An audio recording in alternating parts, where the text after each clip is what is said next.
Get ready for one historic night. The two biggest independent gospel labels in the world, Blacksmoke Worldwide and Tyscot Records, with over 75 years of shared history, are coming together for one special night of inspiration and sharing. I trust you! Sharing the method behind the music and the stories behind the success of how Blacksmoke CEO Kerry Douglas put #1 artists on the map like James Fortune and Zacardi Cortez. Yeah. Ernest Pugh. Keith Wonderboy Johnson. Greg O'Quinn and Joyful Noise. Pastor Mike Jr. Learn how Tyscot CEO Brian Scott steered the ship that helped sail the success of John P. Key. Anthony Brown and Group Therapy. You did not create me to worry. Vashawn Mitchell. Nobody great. Dietrich Haddon, Bishop Larry Trotter, and so many more, with guest appearances from some of their artists, plus live performances, moderated by radio personality KD Bo. Sunday, July 12th, 7 p.m. Eastern, live on Mr. Kerry Douglas and the Tyscot TV channels on YouTube. Follow them now, Mr. Kerry Douglas on YouTube and Tyscot TV on YouTube. Get ready for an inspiring night of sharing and gospel industry unity from the two biggest independent gospel labels in the world. Learn how Blacksmoke Music Worldwide and Tyscot Records started in the cassette era and reinvented themselves to thrive in the digital era. Sunday, July 12th, 7 p.m. Eastern, 6 Central, live on YouTube. Follow Mr. Kerry Douglas on YouTube and Tyscot TV on YouTube. This won't be a battle or a competition. It's a night of stories, sharing, and inspiration. This is a history-making event. You're going to share music, past and present, from two of the most largest independent record labels in the country.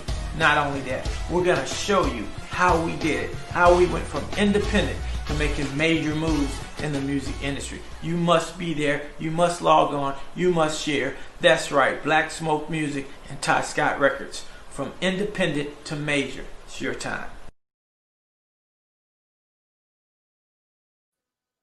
Ladies and gentlemen, I got to tell you, if you thought you understood what tonight was going to be about, you have no idea. It is going to blow your mind. Good evening. I am KD Bo, and I am honored. Honored is really an understatement of how excited I feel about tonight. Today is a day that has been long overdue. History is about to be made, and I'm not overstating it, because you have two of the biggest, well, the two largest independent gospel labels in the world coming together to share the highs and the lows, the successes and the struggles of a combined 75 years in the gospel music industry. Now think about it. When you have success, you can do any genre you choose. They chose gospel. And while there are other labels that are merging and falling off and what have you, they have found a way to make it, to thrive. And we're going to hear from them tonight. We're going to hear some stories that will probably make you laugh, and then some that will really take you into the minds of these two powerful, dominant titan of men, the incredible of Tyscot Records, Mr. Brian Scott. He is a brother who has, without question, taken the helm from his father, the patriarch of Tyscot Records, and he has taken the helm and has taken it on into the stratosphere.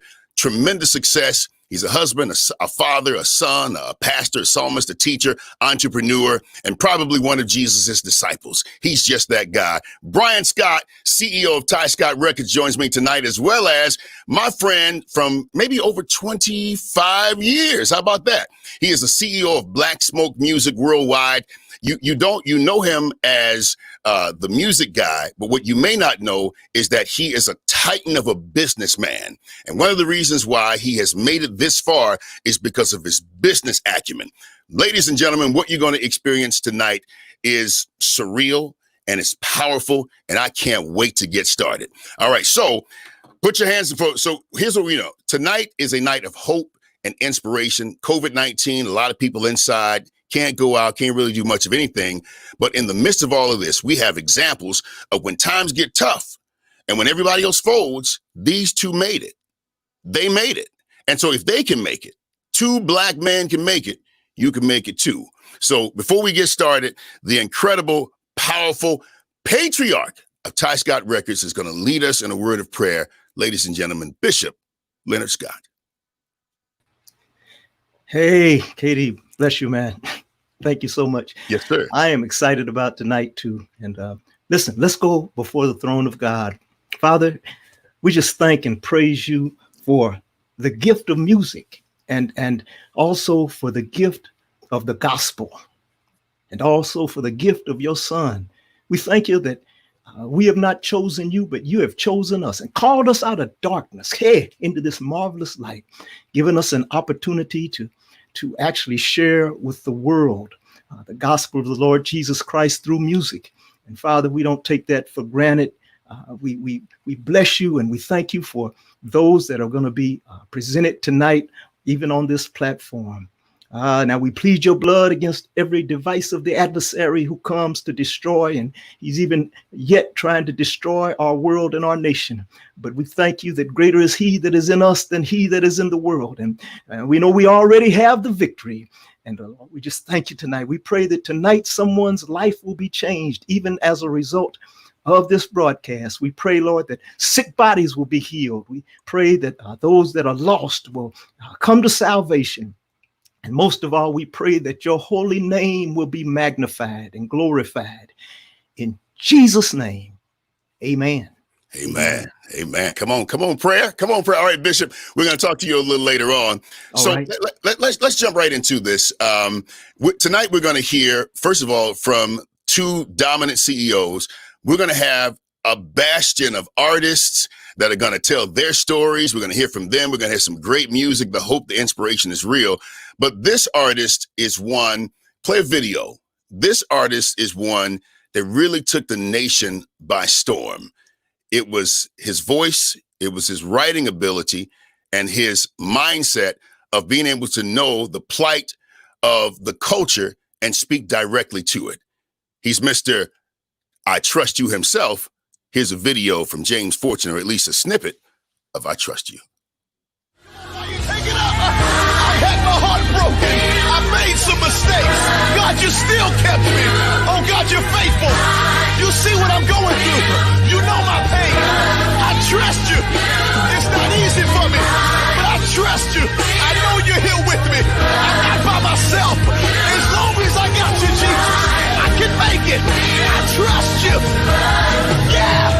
You're by your side. I trust you. Oh, God, I just lost my job, but I got more bills than money, but oh, God, I will. This is why God will make a way out of no way. I know he will. God will make a way. It's not over till God said it's over. Yes, he will make a way. Give him praise, because God will make.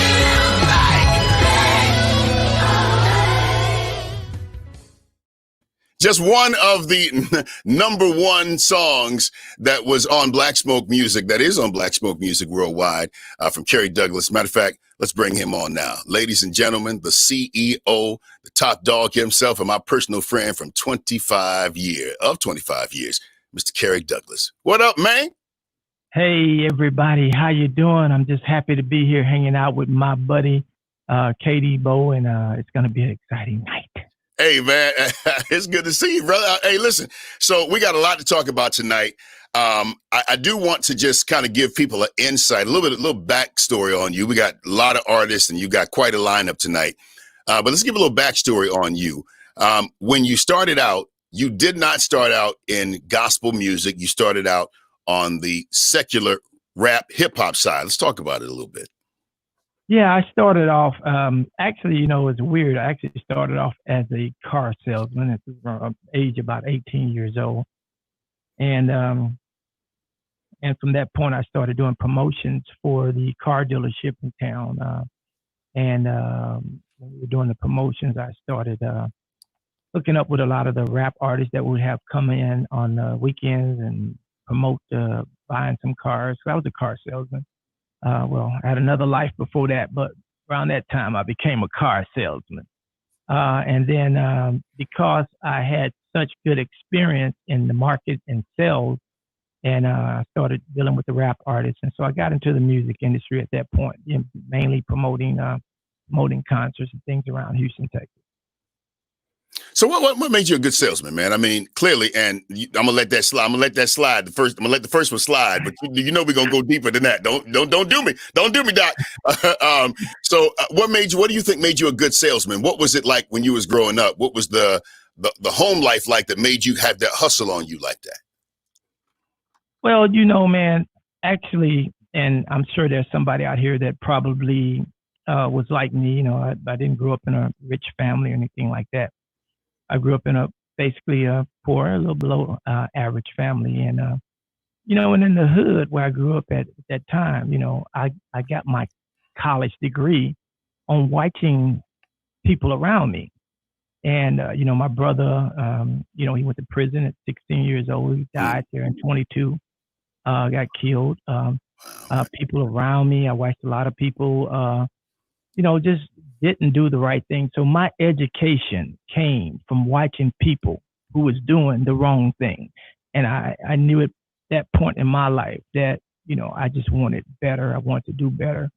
I want to be better. And so that's my humble beginning. Who did you model yourself after, though? I mean, was there a model that you said, hey, if I could be like him, I'm good? You know, it's pretty strange with me because I never modeled myself after anyone. I was always a forward thinker and I always thought for myself. So I didn't have a role model. So, you know, I had to understand my role in life through a lot of fortunes and misfortunes. You know, I come from the other side of the tracks. And so I just had to learn by experience and just kind of figure out what I needed to do and what I didn't need to do. And that's made clear. A whole lot of mistakes in the process. Hey, man, and that's clear because when you got into the gospel music industry, you were different. I remember you just had a way about you. You know what you do? You reminded me of another one of my friends who does not take no for an answer, especially if it's something for you. You never really took no for an answer. You would ask the same question, but you'd ask it a different way. And if no was the answer, then you just might come out into a different room. So what I appreciated about you was you brought that hustle from the secular world over to the gospel. But what was that transition like? Well, you know, I did bring the hustle from the secular world over to the gospel, but I also at that time was dealing with a form of music that was on its way out. So when I got in the gospel, I used the same tactics and techniques that we did on the secular side, but I was promoting more traditional music, more quartet music.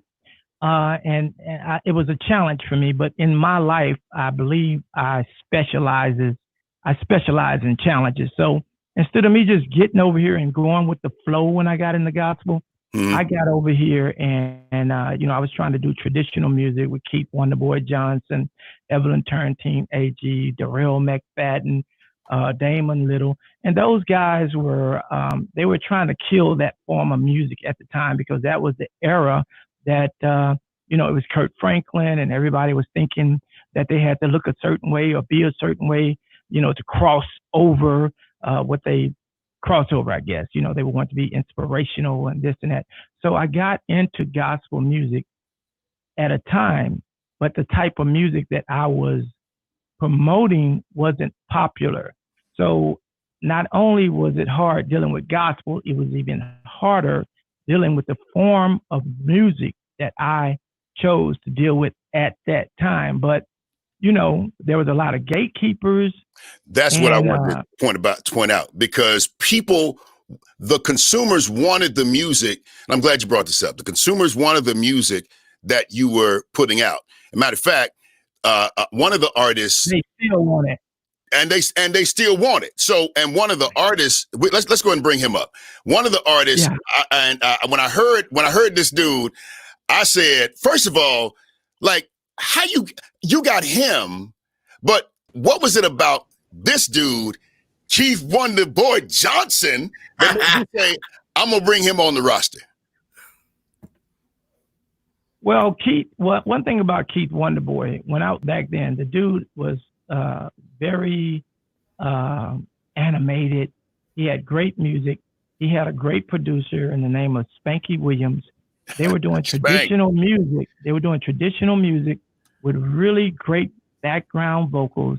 And it was almost like, to me, it was R&B, but Keith was a young guy, and the way he performed, I mean, he just would tear the house down everywhere he was. And, the rest is history. And I'm just excited that I had an opportunity to be a blessing in his life and to be someone who basically took his career and got it to the point where it was. So, Keith, what was it like working with Kerry, man? I mean, when I heard the Through the Storm record, I loved it. I still listen to it now. And my only complaint is just it's a little overmodulated, whatever, but I don't care. I love it. And I love the record. And I keep playing it now because your blend, what you and Spanky did was, I was telling Kerry earlier, yesterday, y'all could have very well did what Casey and JoJo did. Because, Casey and JoJo, what is it? The Little Cedric and the Haley Singers. So we knew quartet. Y'all knew quartet. You could have went that route, but you chose not to. What was it like working with Kerry, who said, no, you best doing gospel? Well, it was actually, that's what was going on with us when we met Kerry. We were actually doing both. Spanky, he was the lead singer for an R&B group Men of Vision. that was meant to Michael Jackson and Sony, Men of Vision. And I was actually, when we first went on the road, I was like the promotions and the roadie man. So then it was a spot came up for me. They needed another singer. So I was ready to get in the group. And Spanky was like, no. You stand on the gospel side, and that's it. So it was always that. So then when we met Kerry, I didn't know many people, and I saw that hunger. We was like, we found out about him. We had bumped into each other a couple of times at the conventions. So then I was like, I heard some things about him, and I'm like, we got so much in common when it comes to that hunger and wanting to get things accomplished. So then I had heard some great things about him, and I told him, I came straight up to him at the GMWA. I said, you know who I am? He said, no. I said, I don't know you neither. I said, I heard you a great record company, great promotion man. You need an artist. I'm the artist you need. He said that. And that's how we met. That's crazy. So who chose Hide Behind the Mountain as the single from that project? I did. All right. Tell me about it, Kerry. When he presented it to you, ain't no music on it. It's a cappella. Hey, and if it's already quartet is hard, the consumers love it, but the gatekeepers are trying to hate on it. But you got it on the record, and we blew it all out of the water. Plus, it was short. So that, man, talk about it. Yeah. Here's the great thing about what makes a guy a great A&R, a great record rep, a great entrepreneur is like right now we look at YouTube and we look at Instagram and Facebook and we see, we got a bunch of likes or we got a bunch of people that's following us. Back then in those days, if you could tear and wreck a house down, if you can minister to the people, if your music can penetrate the hearts of the people, then that was the song. And one thing about Keith Wonderboy, when he got on stage in the spiritual voices and they performed, they moved the people. And because they moved the people, they moved me, and I made a commitment by any means necessary. I'm going to give them the platform that they need. And that's what I did. Yeah, man. Good stuff. It felt like really us against the world. And it was like we knew he said he was up for a challenge. He knew we was, up for a challenge. We knew it was a stereotype when it came to quartet music. So that's why we said we got to change the whole game. So we would purposely not wear a red or lime green suit. We wouldn't do none of that. We came out the gate being different. And it used to crack me up because Kerry used to be like on the front row like he was at a rap concert. Yeah, I did it, man. Yeah. He was like was moving in me. Yeah. And I love that with him. He was just like, we was proving them wrong. So then after High Behind the Mountain, they said we couldn't do it. They was like, oh, they lucked up. Then he came back and broke history. And we came back with 12 Days of Christmas, which is still playing now. We came with a Christmas song. Then they were like, they really lucked up. Then we came back again. Kerry was like, I got another one for him. We came back with Be Right. And then, we just kept him going. And then he was really trying to prove like to the industry that, you cannot just throw away traditional music and quartet music. Then a lot of people don't realize it. In 2006, that combination with Kerry Douglas and Keith Wonderboy Johnson, everybody was talking about Kurt Carr and Brown and Cage, Presence of the Lord is Here. But that same year, it was 2 awards given out by BMI for most played song of the year. And that was Let Go and Let God by Keith Wonderboy Johnson with the promotions of Kerry Douglas, doing his thing. That's right. You're right. Just trying to prove a point. Well, I mean, even if he wasn't trying to prove a point, man, Kerry, you have a unique way of giving the audience what they need. Keith, I want to thank you for stopping by and being a part of this conversation. And I want to pivot to another incredible traditional artist that Kerry, you saw it, man. You saw it. And when it's a song that, and I don't know if you saw her perform this first or whether she did it under your, I don't know. But she said, everything that's happened to me. Tell him, Kerry. Everything that happened to me that was good, God did it.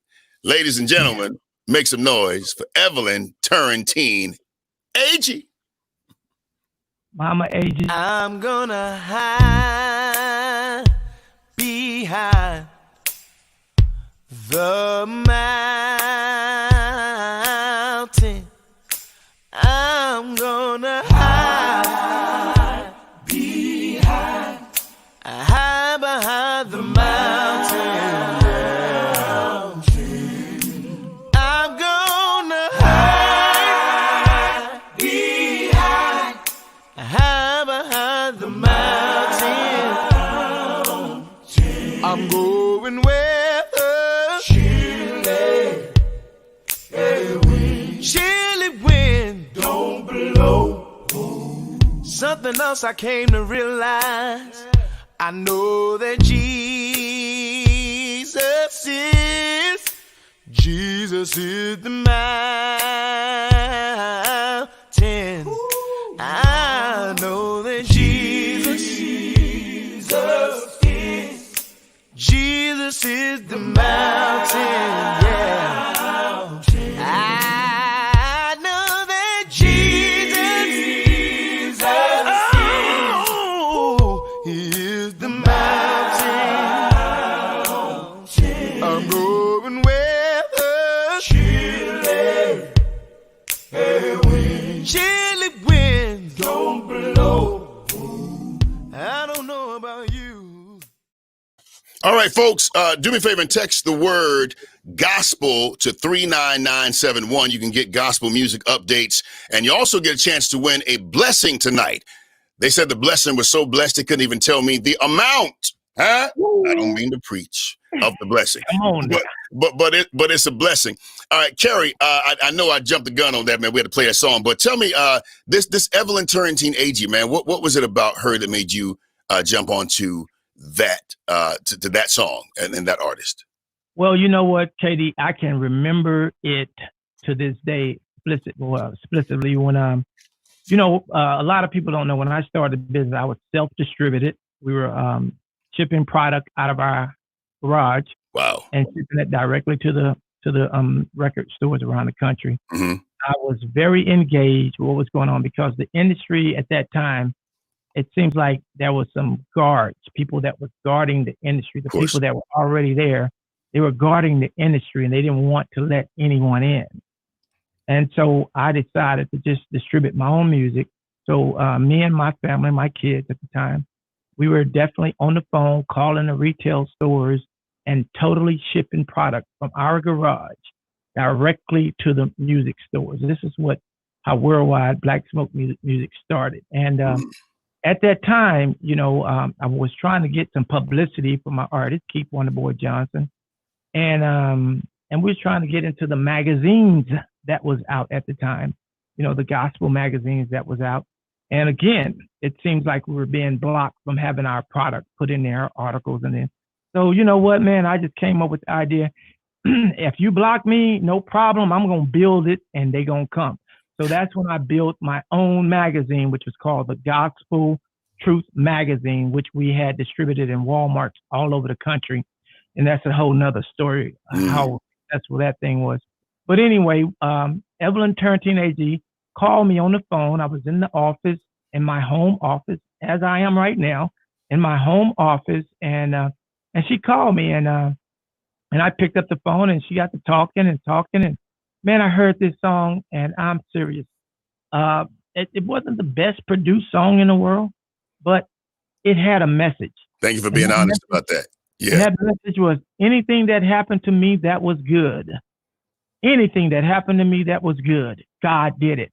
And at that time I was going through some things and I was thinking, man, God is really doing this thing. He's moving in my life. So we put that record out, man, and history is still one. Let's take a listen to it, man. I want to hear a snippet of it. Let's do it.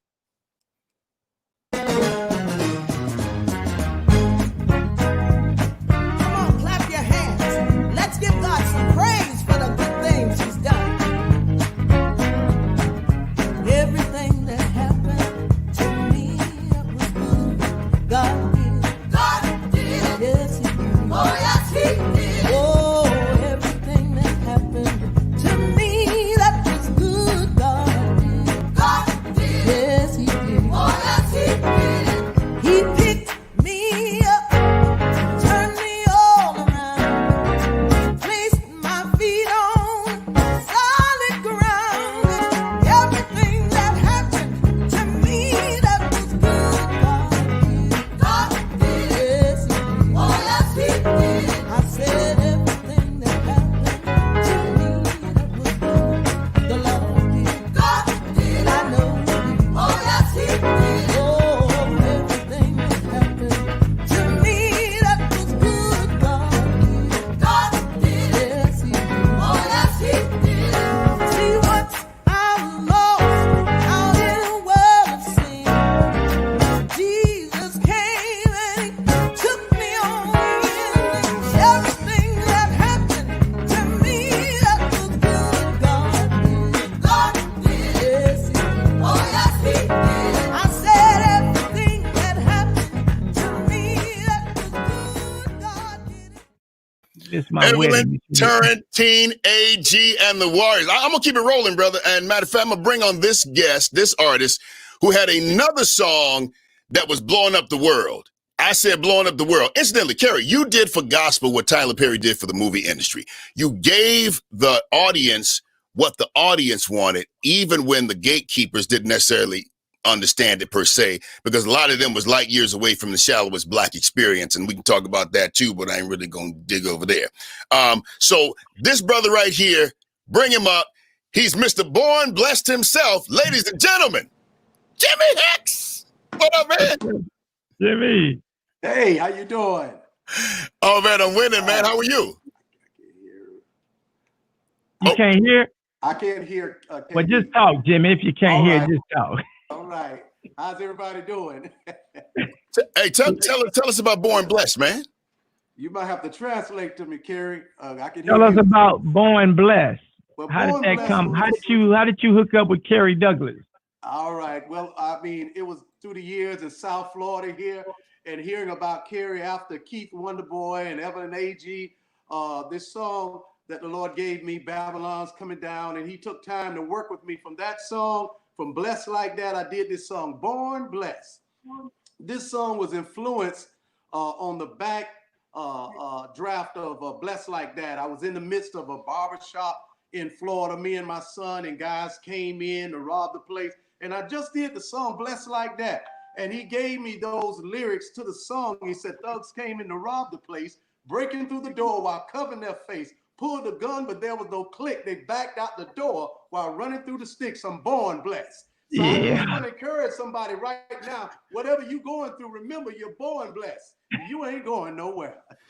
Hey, KD, let me tell you what I liked about Jimmy. To me, he was a traditional singer, but he really, in his next life, is going to be a rapper, because some kind of way he made all those lyrics just flow well over traditional tracks. Yeah, and I thought that was interesting, man, and it touched my heart. And so I just asked God to bless me, so I can bless him and his music, so we can bless the people.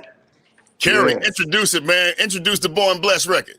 Y'all give it up for my man, Jimmy Hicks, the original OG rapper over gospel traditional trap music. Y'all give it up for Jimmy Hicks. Born Blessed. Hey! Come on, put your hands together. Come on, anybody know that you're born blessed? Come on, come on. Listen, you wonder why you survived. What kept you alive?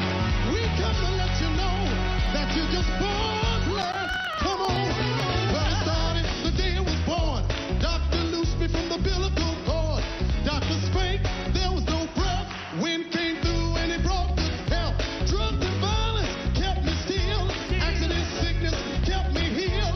There's one thing I know that is true. Born blessed from the womb to the tomb. Been born blessed. Trial, tribulation. Born blessed. Heartache and pain. Born blessed. Sickness and suffering. Born blessed. Through the storm and the rain. Born blessed. When the enemy comes against you. Born blessed. Through the night and the day. Born blessed. Walk in the victory. Watch him lead 10 ways. Listen.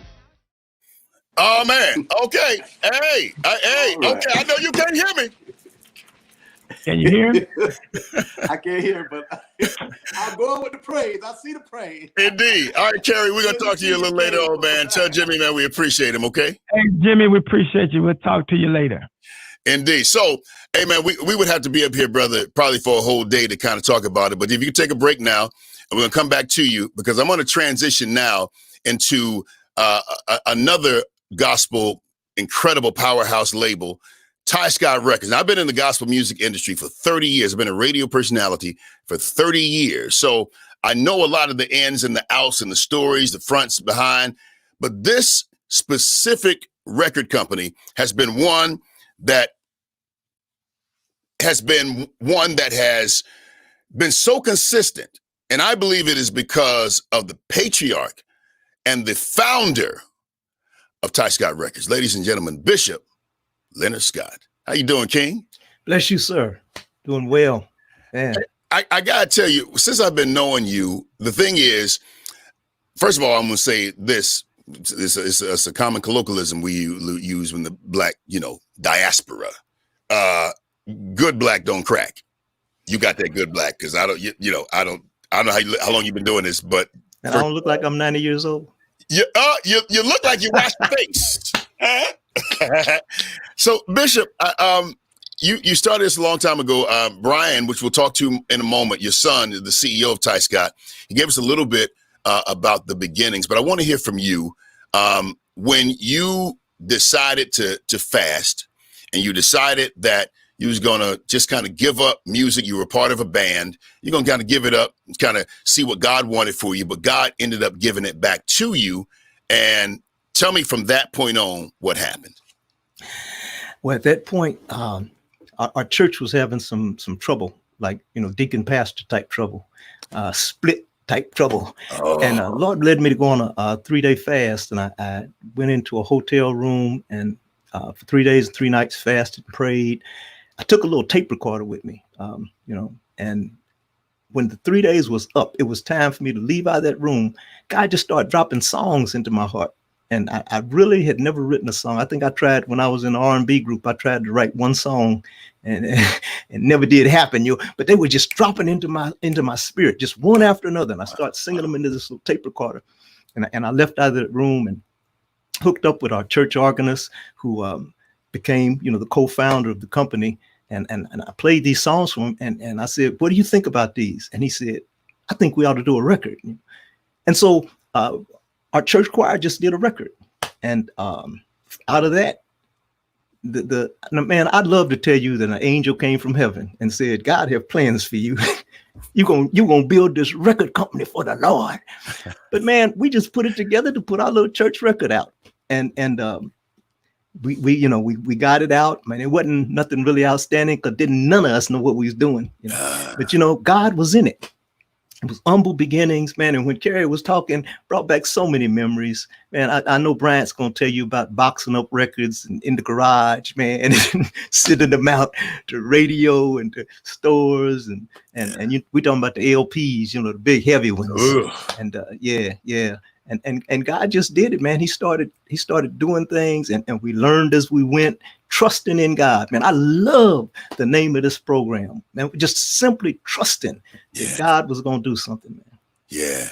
You know what? Before we continue the conversation, we're going to play a snippet of your song, "Lord, You Reign." Let's take a listen to this real quick.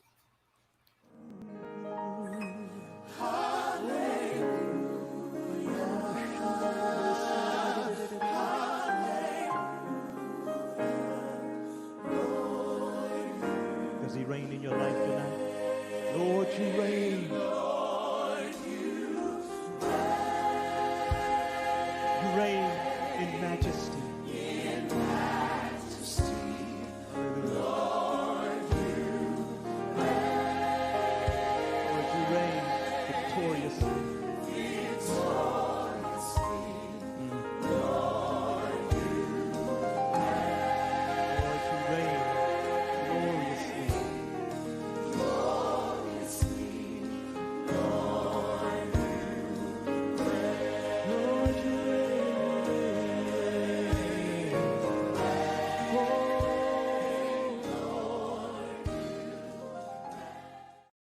The thing that has always stood out to me was the very laid back nature of Bishop Leonard Scott.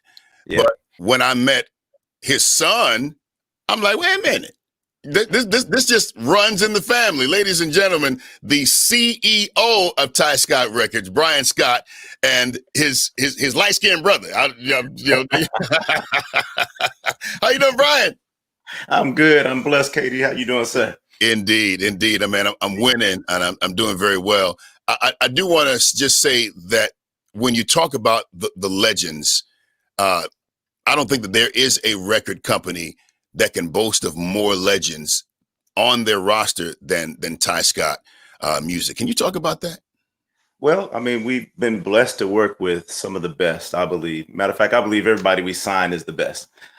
Some people just happen to choose also. And we've been blessed to work with Shirley Murdock, with John P. Key.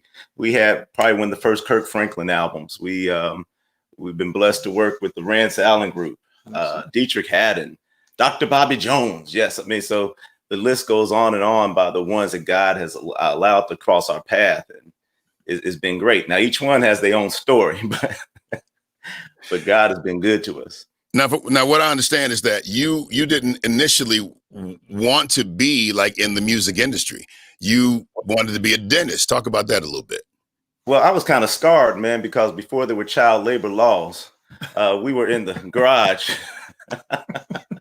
Well, I know. Like Kerry said, I'm talking about being, 9, 10 years old. We was in the garage packing up records, and we'd have to go to the RCA plant, pick them up, and Dad have us out there. He had 4 boys. We out there packing the records, and then having to put the labels on them, pack them into USPS bags, and drag them down to the post office. So I didn't want no parts to deal with that. I said, that's hard labor. But when you go inside the building where the garage was, he was pulling teeth.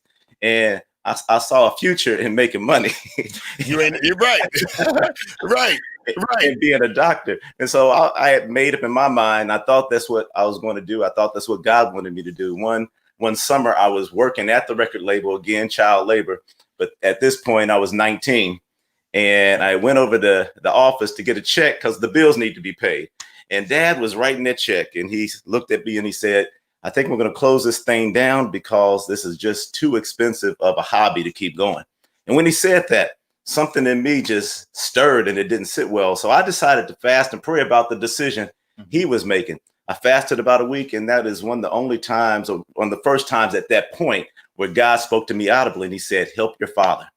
So I went back to him and I said, God wants me to help you. And I know that I was troubled about this decision regarding Tyscot. And he said, well, you know, there's a great career set up for you here at the dental office. You're supposed to be going to dental school this fall. And so I called the dental school and to see if they'd hold my place for a year. They said, of course not. So we stepped out on faith and Dad, you did pay me. I think it was $4.25 an hour. I still remember $4.25 an hour. Hey, you know what? I never did ask those. Are y'all brothers for real though? I mean, I never asked that.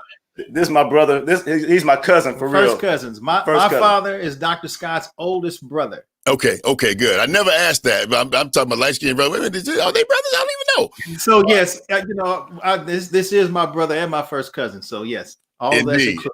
Hey man, I love it. Stuff going on. We really cousins. Yeah, it's my father, Sidney Scott. Then it's Dr. Scott. Then Gregory. Then Barbara Golder. Yeah, so that's good stuff. Yeah. All right, I got to get to the bottom of this. Bring Bishop back up because I need to get to the bottom line of this. Now, I hear that there is there's a John P. Key story floating around here, and I need to understand exactly what happened. So when I asked about John P. Key and what was the mindset and the foresight of you going out and searching this guy and saying, I want to hire him, I found out that he kind of came in as a consolation prize. I got to hear this story. All right, Bishop. Huh? You gonna tell it? I'll tell it. Well, you jump in and correct me because I was suffering from child labor abuse at that time. But we have a theme here tonight: the child laborist. Right.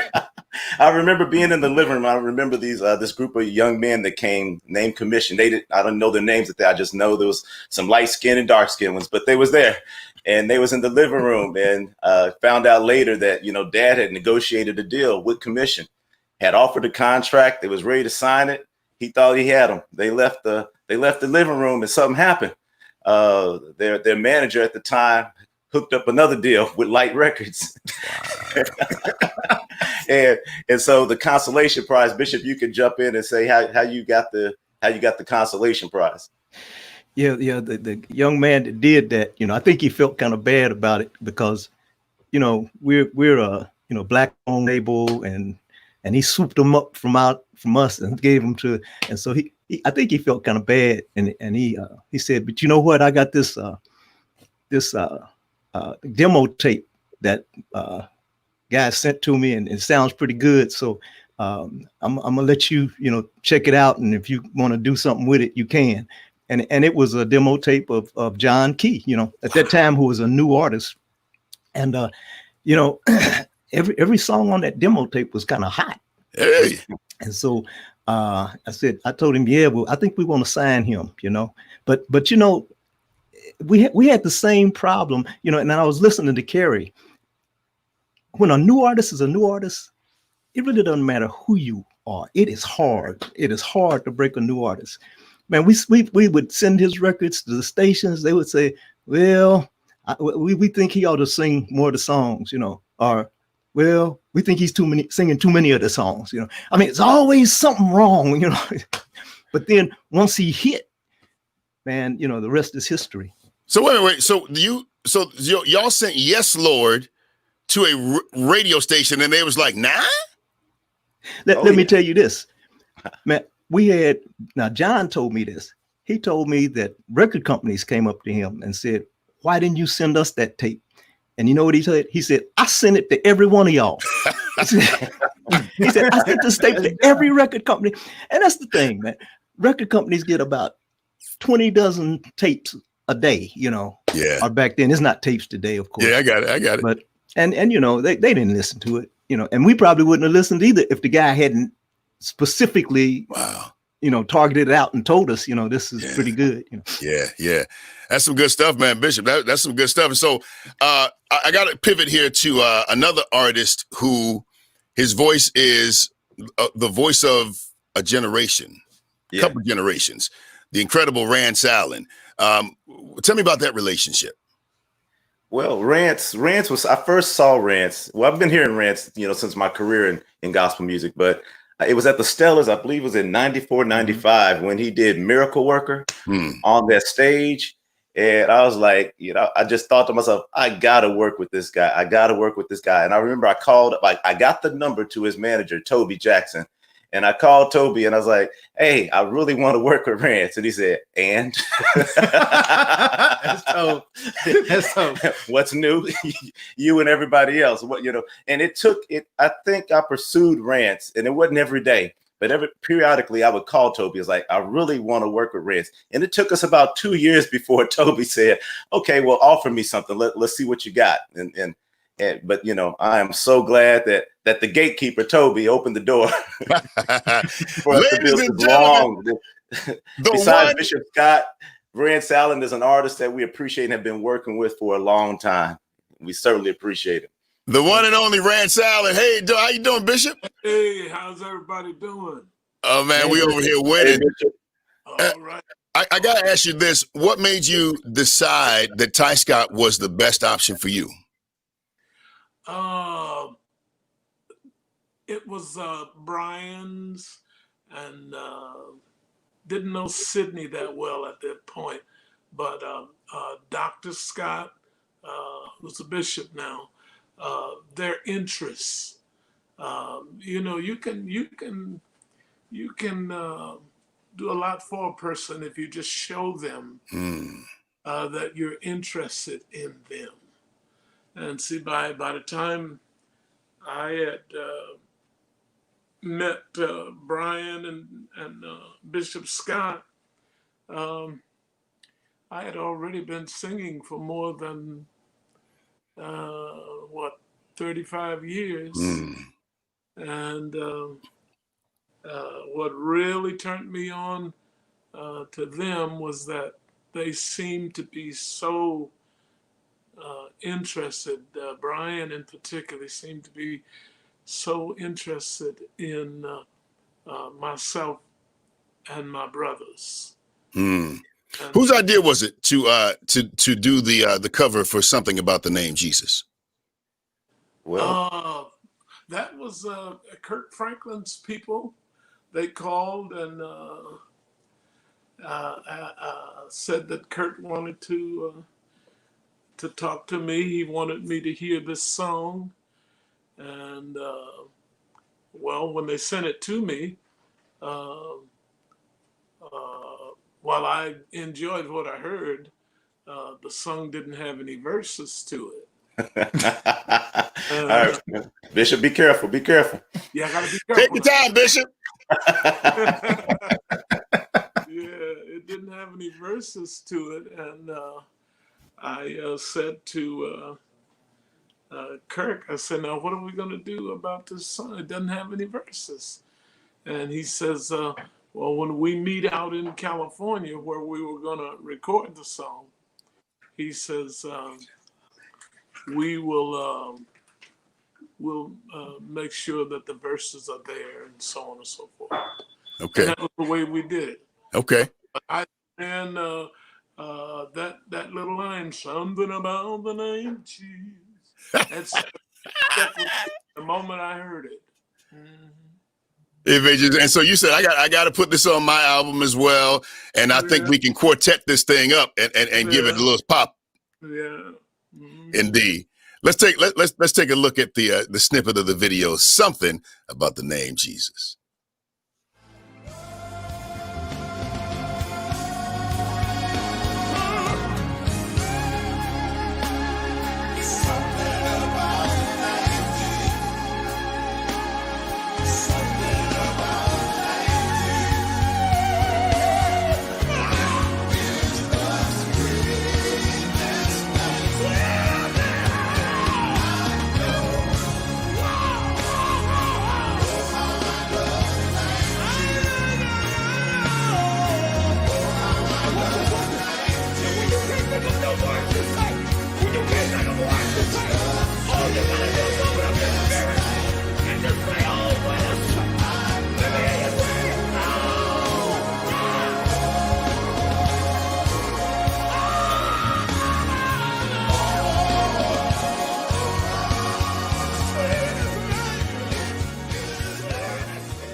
man, I'm about to lose it over here.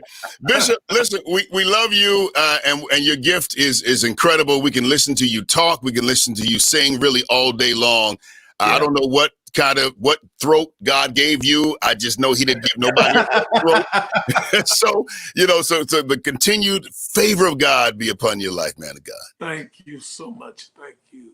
Indeed. God bless you, Bishop. We love you, man. God bless you, Rance. Love you. Yeah. So I figured that I wanted to just bring up this incredible woman of God who, quite frankly, she is the quintessential sound. When you think about a sound of a decade or an era, you cannot act like you don't understand and know that the voice of Miss Shirley Murdock is a force to be reckoned with. Ladies and gentlemen, welcome to the conversation, the incredible Miss Shirley Murdock. People filled with hatred, brother against brother. When will we love as Christ loves us? When will we stop all this foolish fighting? Then we can stop so much senseless dying. Someday we'll unite as one. Oh, someday we will all be together. Yeah, yeah. We'll walk hand in hand someday. Oh, it will all be someday. It'll all be better. Yeah, that was a powerhouse, man. Yeah. That was a powerhouse conglomerate of singers all on one stage. It was incredible just to have just so many people on. And Shirley Murdock, man, tell me what made you say that Shirley was the best fit? Tyscot was the best fit for Shirley. Man, I'm like Doc. Or Bishop Scott. I wish I could say it was something miraculous, but it was something miraculous. I was down in Texas. I was at KHVN, and I was there promoting and doing some other things. And Antonio, he said, "Watch this, watch what happens." And he's dropped a track. I Love Me Better Than That. Antonio Johnson. When he dropped that track, the phone lines went. They just all lit up. He said, "This happens every time I play this song. I want to put you in touch with him." And he called Dale and Shirley, got them on the phone. I started talking with them. I'm like, man, this is something phenomenal happening. I just want to be a part of it. And that's how the conversation started with Shirley. That's some good stuff, man. I just think that what you all have and the foresight that you have is amazing. And I want to continue the conversation when we come back. I want to take a real quick pivot here because I want to give equal justice time to both artists and bring back the CEO of Blacksmoke Records Worldwide, Mr. Kerry Douglas, because when we think about your love for quartet music, I don't think that it's paralleled really with any company, because really you have taken, like, it's one thing to sign a Rance Allen or a John P. Key. Of course, he made him that. But it's another one to take a person like a Damon Little. Let me get Kerry on the screen. It's another to take a person like a Damon Little and put him on the forefront and blow him up. And so if I can't get Kerry, I really do need to bring on the amazing Damon Little, if he's there. If anybody's listening to me back there, bring him on the stage. If not, Tyscot about to talk about a Blacksmoke Records artist. I wish I could bring him on. Woo! This one is for all the slack folks. Listen to me, if you will. You can't. Yeah. Straddle the fence. Did y'all hear what I said? Say it again. You can't. Yeah. Straddle the fence. I got a little verse here I want to sing to y'all. You call yourself a true missionary, but you spent all night creeping with Sister Mary. And y'all women on the front row with your skirt real high. The preacher can't preach cause you keep catching his eye. You can't straddle the fence. I know y'all heard that. Say it again. You can't. Yeah. Straddle the fence. I'm talking to y'all at the hole in the wall. Yeah. Okay. All right. What you was at? You was at the hole in the wall, Kerry? I was slipping and sliding at the hole in the wall, y'all. That was Damon Little, my boy, my little brother. I really love him, man. That was an awesome time right there, KD. Indeed, man. And I remember those days. But man, quartet comes in so many different forms, and then you got the quartets that even are maybe even a little bit on the what do you call it, the contemporary side, so to speak. Like this group right here. Bring them up. The Brown Boys, Love Like That. Whoa!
Yeah. Okay. All right.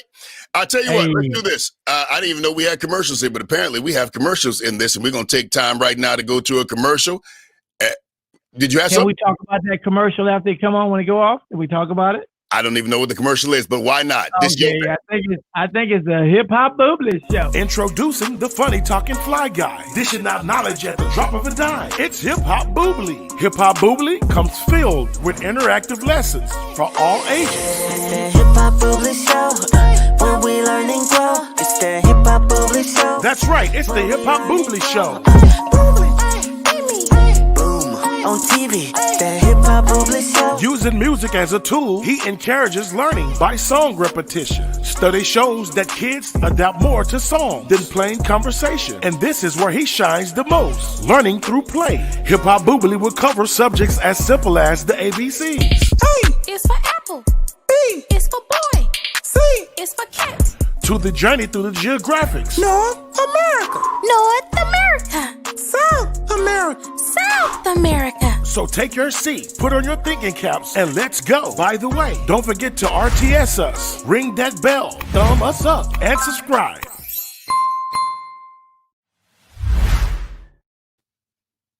Every time I turn around. You know, I'm a forward thinker, Katie. I'm a forward thinker. I got to pivot here. I need to pivot because I need people to understand that the reason why you specifically have made it, and I'm sure Bryant and Bishop Scott have made it this long, is because you know how to pivot and you know how to transition when necessary. Hip Hop Boobly, what? Man, look. First of all, you know, I'm about to have a newborn any day now, and I have a 2-year-old there, you know. My third set here, my third generation. This is child number 417,683. Just call me Father Abraham. Anyway, so my 2-year-old, I can't get her off of Elmo. Elmo at 2 years old. Baby Shark. Baby Shark, all that. So I was like, you know what? If kids are appealing to that, why wouldn't I create an African-American hip-hop kids program and put it out? So that's what I call my franchise product right now. I'm developing educational tools for kids, and we're getting into film, movies, kids music, kids programming.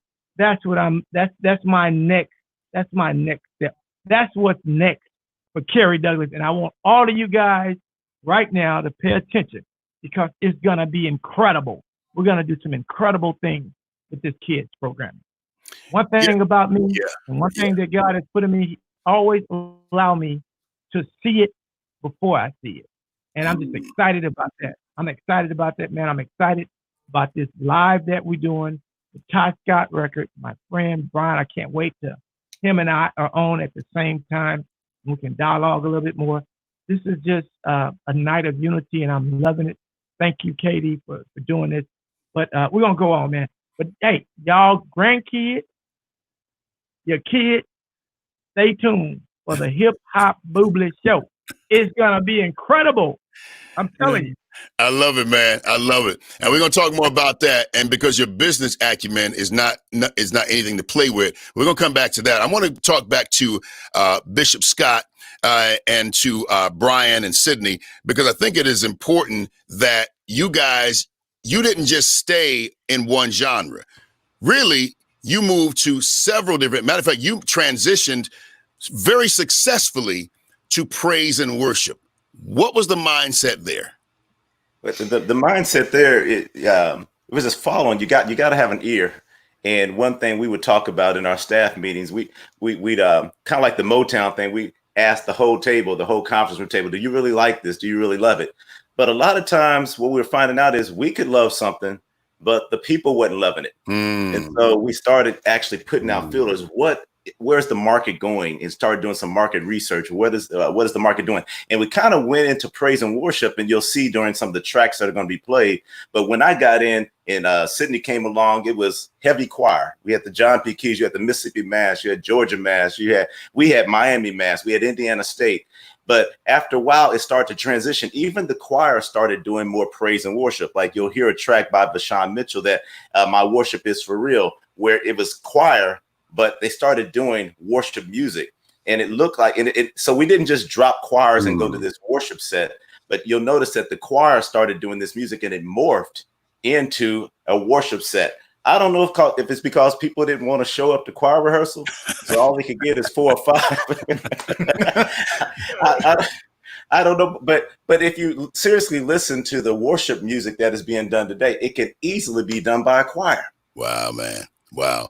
Very good. So, I don't know. I know that he's going to be a part of this, but if he's on, I really would like to talk to him. If he's on, he may be on, he may not be on. I don't know. We're going to talk to him in a moment. But right now, I gotta go here. We talked about him earlier, but I got to hear from him. The man, the myth, and the legend all wrapped up into one. Check out this snippet from John P. Key. Walk by faith.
Man, look at that, all them face Ike and all them back there. Yeah.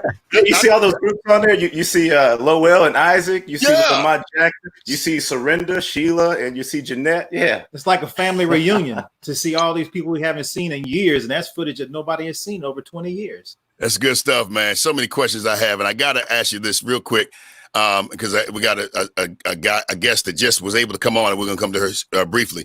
What does it feel like when, or you help me with this, you have an artist that starts with you and then they transition to another company, major company, and they do that. Do you feel any type of way when artists leave you?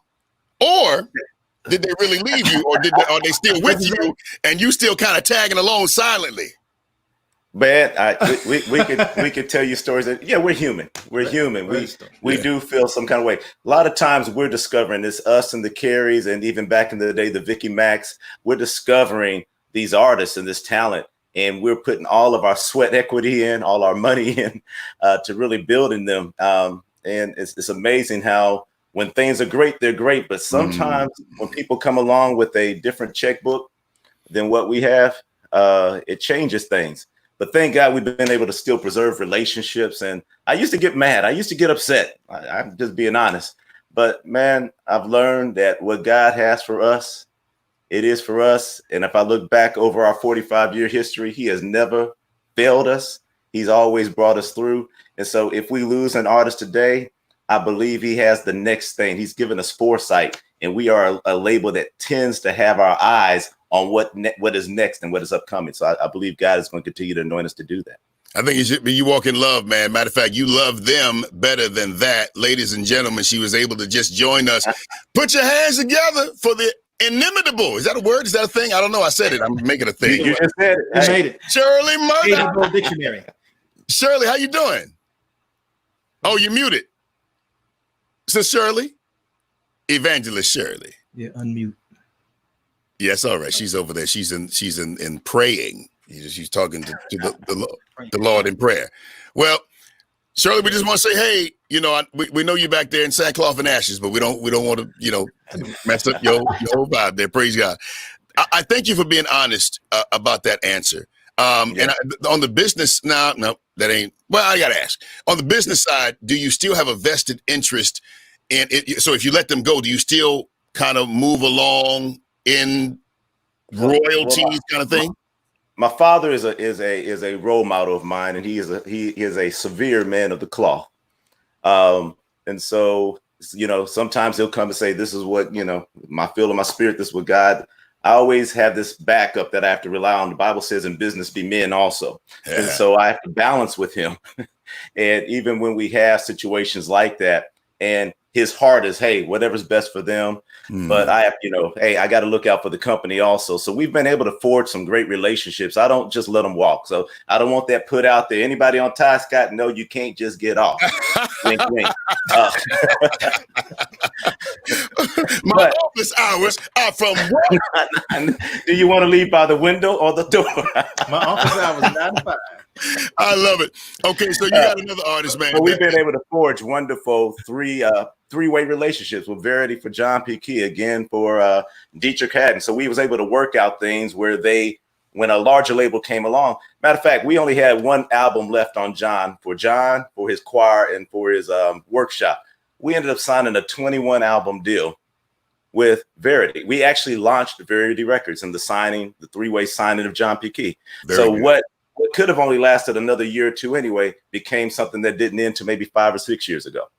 I had to ask that because you played Walk by Faith, and I'm like, wait a minute, that ain't really. But then again, is it? And yes, it was. But there's a story behind that, because that was when Spectra decided to make changes, and not only was Tyscot affected, but all other companies. Yeah. And that was our number one record at that particular year. Walk by Faith was number one, and that was the same time that our distributor filed for bankruptcy, and then all the monies that would be paid for the sales, no one got paid. Yeah. Oh my goodness, you got to be kidding me. Okay, man. So many stories. I will give you the story on that, because he prayed through it, and I mean it was something that nobody ever expected, and that was our really strongest number one record. Then Spectre sent over and said, "Hey, we're closing up shop, and I'm sorry, we can't pay you." I'm sorry. Yeah, I bet you can't. Yeah, you got the money, didn't you? Don't get me started. All right, somebody else is in the room. I want to bring him up. There's a song that we are still singing, and really it's a couple of songs that he did, and we're still singing them. I want y'all to make some noise for that dude. Rodney Bryant is in the building. What up, boss? Yeah. These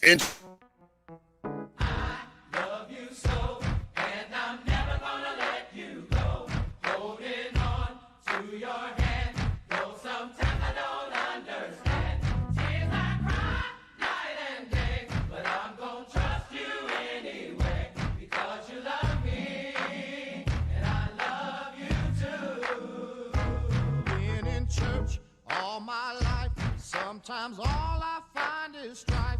Thought I'd have friends to the end. Sometimes alone is all I've been.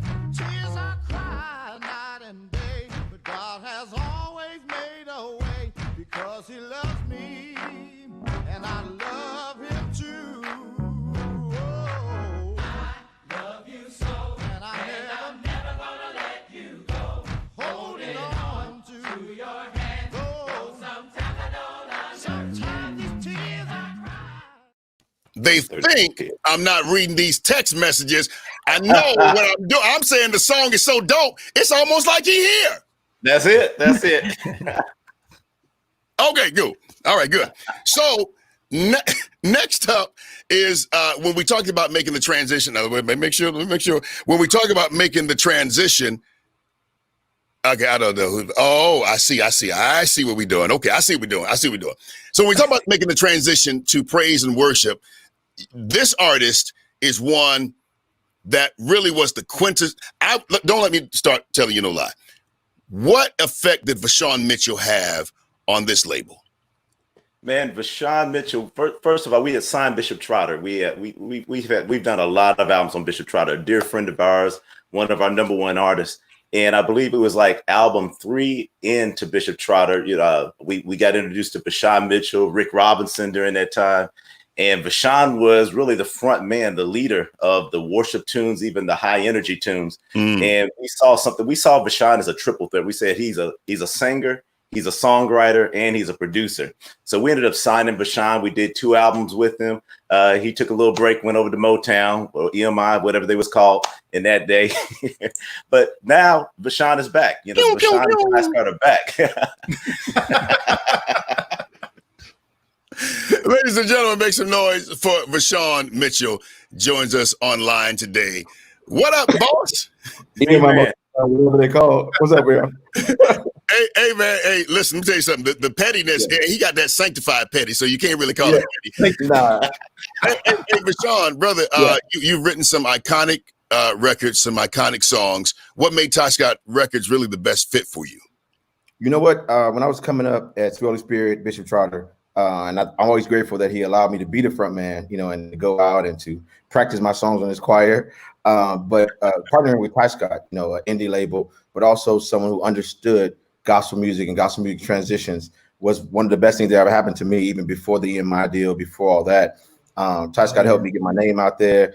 Brian Scott, you know, helped me to learn about publishing and, you know, a whole bunch of other things that I can just call him anytime on the cell phone and find out, you know, about deals, how to set them up.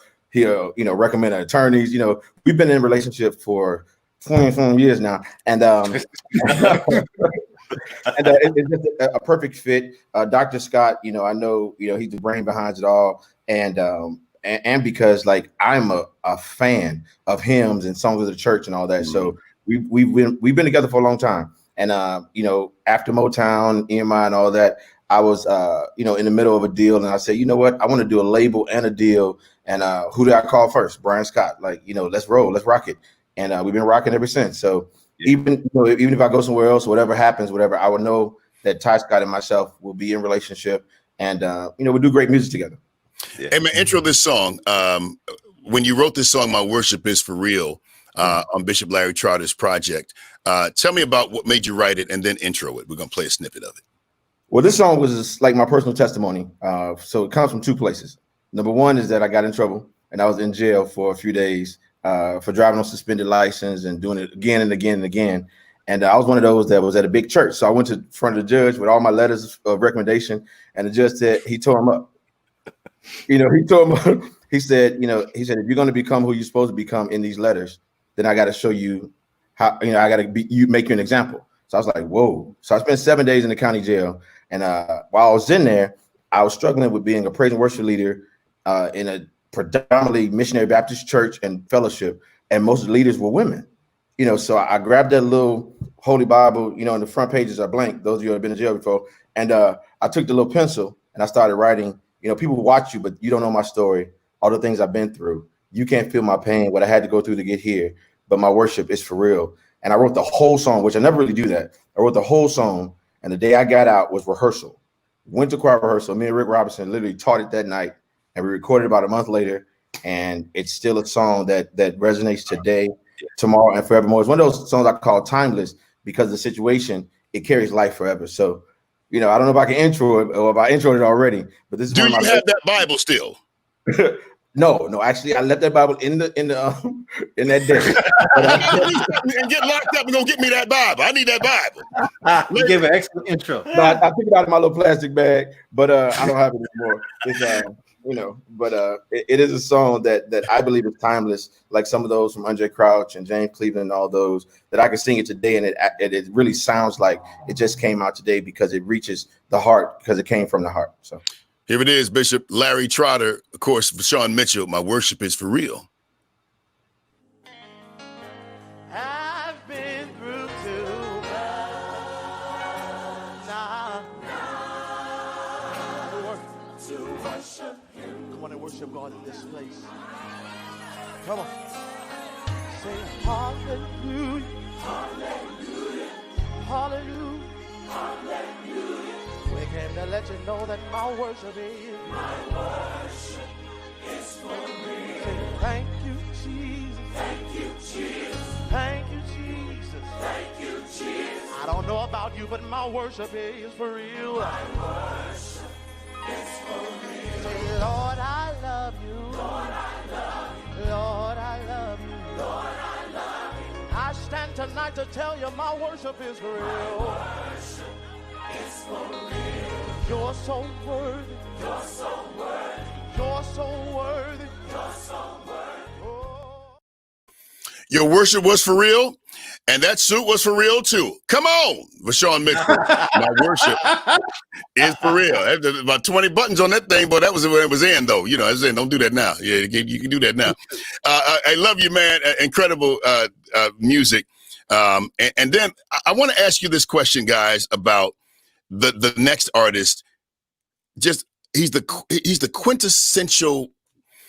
How can I explain him? He's got so much energy.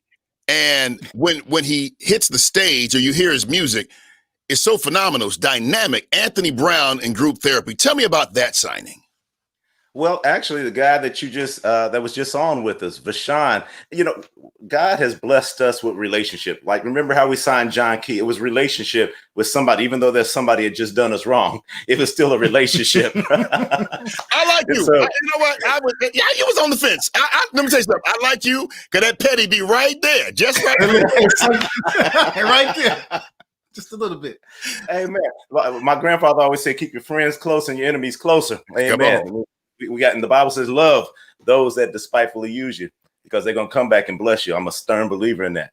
But Vashawn Mitchell, it called me. A matter of fact, he wasn't with us. He was with EMI/Motown/ Universal/ whatever their name is. He was with them. And Marette Brown. And well, actually, Sydney had met Anthony 10, 15 years before we ever signed him. He met him at a GWA. We were in Detroit, Michigan. And it was about 2:30, 3 o'clock in the morning. And I was kind of walking through the halls, because they had musicals. So I'm just kind of going around listening to people singing. Yeah. And Marette said, Sydney, do you have a few minutes? I got somebody I want you to listen to. I said, sure, no problem. So she brings me over, meets the group, says, hi, I'm Anthony Brown. This is Answered Prayer. With Jerry Carroll, right? Yeah. Anthony Brown and Answered Prayer? Do you mind? What'd you say? You said Anthony Brown and Answered Prayer? Right. That was originally the group. And he said, can we sing something for you? I said, sure. And about 3 to 4 seconds into their singing, I said, okay, that's it. Everything was in the pocket, in the place. Their sound, their tone, the clarity, the articulation was imminent. It was hands down. And meeting him so many years ago, I was able to just kind of sense that this young man is going to have longevity and an impact musically, not just from his singing, but even his production and his execution. And as the years have gone on from all his works that he's put out, you can see the evidence is self-explanatory. Yeah. Okay. I know we fast forward years, and it was Vashawn Mitchell who actually, said, hey, I got somebody I really want you to hear this record they've done. And so Vashawn Mitchell bought us and reintroduced us to Anthony Brown. And that was the self-titled album, Anthony Brown and Group Therapy, with the hit songs on there, Water and Testimony. And And man, we listened to that, said this guy is phenomenal, and we signed him. Yeah. I want to keep it moving here. The next person I'm going to bring on is an incredible woman. Her voice is so dynamic. I met her many years ago in Nashville, and it's just her sound is profoundly unique. And then I went to church to the bishop in Nashville, presiding bishop of the Church of Full Gospel, Bishop Joseph W. Walker. She was doing praise and worship. Man, lost it. Ladies and gentlemen, she's on with us right now. Make some noise for Bonita Jones. Hey. Uh-oh. Need it. Hey. What's up, sis? I'm doing well. How are you? Hey, everybody. Hey, Steve. Hey, Bonita. Hello there. Happy release week, Bonita. Thank you. Thank you. New album came out on Friday. See, that's how you promote right there. See, that's what, if ladies and gentlemen, if you ever want to know how to promote, that right there is how you promote. That's why they're the best. Bonita, you have, well, I knew you from, just want to, thank you. Yes. And that sound still, when I hear you sing, I still say that girl got the oil on her. You decided to come to Tyscot. Tell me why. Really, it's because of Mr. Bryant Scott. I met him probably 6 months, maybe 10 months before I signed with Tyscot.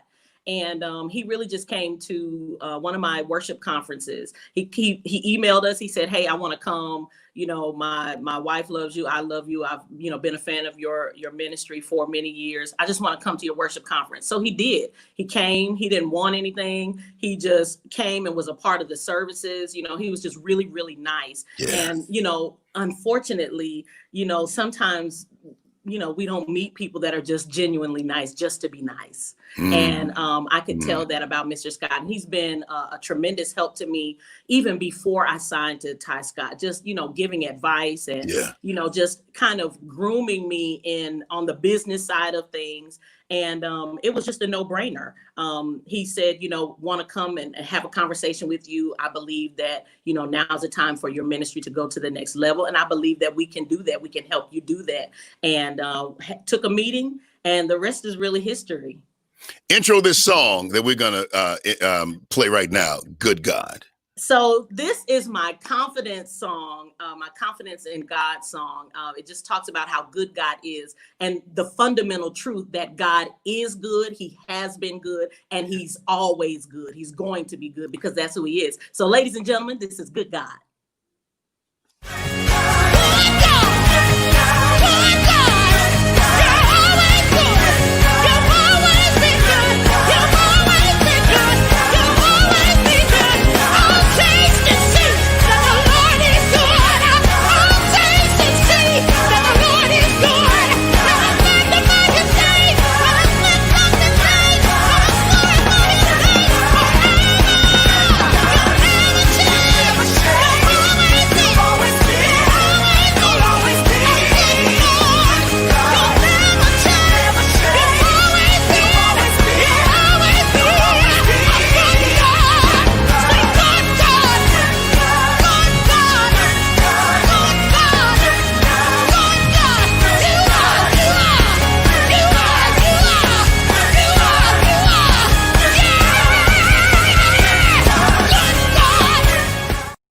See, that's what I'm saying. I think people like her and this dude right here, they take blessed oil and they just swallow it. I don't know. They can't just be anointed. They drink the Pompeian kind. Man. Ladies and gentlemen, Bonita Jones and this dude right here, Anthony Brown. What up, boss? What's up, KD? How you doing, King? It's good to see you. And look at my God sitting there. What's up, Brian? What's up, Cindy? Hey, man, so they told me about when you first met them and, you just, at a GMWA, you wowed Sydney with a snippet of a song. What song did you sing? Do you remember? Yeah, it was Richard Smallwood's Total Praise. Hey. It was, I don't know, 2 o'clock in the morning. It was the year GMWA was in Detroit. And we just finished watching a concert with Kirk Franklin and Karen Clark Sheard. I'll never forget that moment. And Moret, we sung for her. And then over walks one of the DeBarges. That's what I thought it was. but it was Sydney. Come on, the petty is just on Tyscot. But you couldn't tell me it wasn't somebody from the Barge family. And from that moment, our relationship was forged. And I'm telling you, and I'm not saying this because they're sitting right here. I'm saying it because it is the truth. Being a part of the Tyscot family has been literally one of the best decisions that God ever made for me in my life. I am grateful. I'm not the artist who sits around and has a billion complaints. My label actually cares about me. These aren't just business people. These are men of God. They have integrity, and they deal in order. And I'm just a happy camper, man. I'm grateful to be a part of the legacy that is the longest running Black-owned record label in the nation. Yeah, there you go, man. And I love it. Hey, man, I know you're a busy dude. We appreciate you for stopping by. And thank you for the music, man. The music is just changing cultures and changing this genre. And I appreciate you for coming. No, man. Thank you for playing it, man. I appreciate y'all for supporting us the way y'all do. Thank you. Indeed, brother. Be blessed, man. We love you, man. Yes. We love you, man. Love y'all. So there's another song. Yeah, there's another song, guys, that you have. And this song, we would always come on, and it threw me off because we would say, ladies and gentlemen, Dietrich Haddon with He's Able. But then you didn't really hear Dietrich on the record. And we're like, what is this? And that dude, Darwin Hobbs, let's take a listen.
Hey everybody, it's Darwin. I wanted to just weigh in today and encourage everybody and just say thank you, first of all, to Tyscot, to Brian Scott and Tyscot, Bishop Scott. You guys are family. You always have been. I've been in this business a long time. I'm not sure that I've ever met any people any more kind and with any more integrity than you guys have. And that's why you've been around so long. I also wanted to thank Dietrich Haddon for asking me to sing the song He's Able when he did years ago. That song has blessed so many people. It blessed me and still blesses me. When I first sang it, I really, just kind of did it because I was asked to. But the song has ended up being a personal anthem for Tracy and I, because far above what we can ask or think, he proved himself able by blessing us with our miracle daughter, Bethany.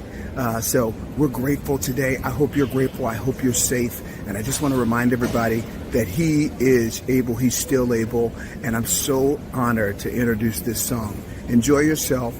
Be safe. I love you. I'm traveling. That's why I'm in this airport, as you can see. But I had to weigh in. Yeah. Okay. So there you go. That was supposed to come before that, but nonetheless, I got one more artist, guys, and then I got to get to this conversation between you and Kerry because there's some things I want to ask. But you have another artist, and I want to bring him on. He's in the waiting room. Jason Clayborn. Let's bring him on right now. What's up, man? What's going on, man? What's happening? What's up? It's the man with what's up, Sydney? What's up, Brian? It's the man with the beard. Come on. Hey man, so man, yeah, it's quarantine, man. Okay, quarantine. Okay, I got you. So being on Tyscot, man, has been a tremendous blessing for you. Tell me how. Let me tell you, I actually was on Tyscot. Okay. Katie, I've been knowing you forever. You don't with Tyscot with Righteous Riders.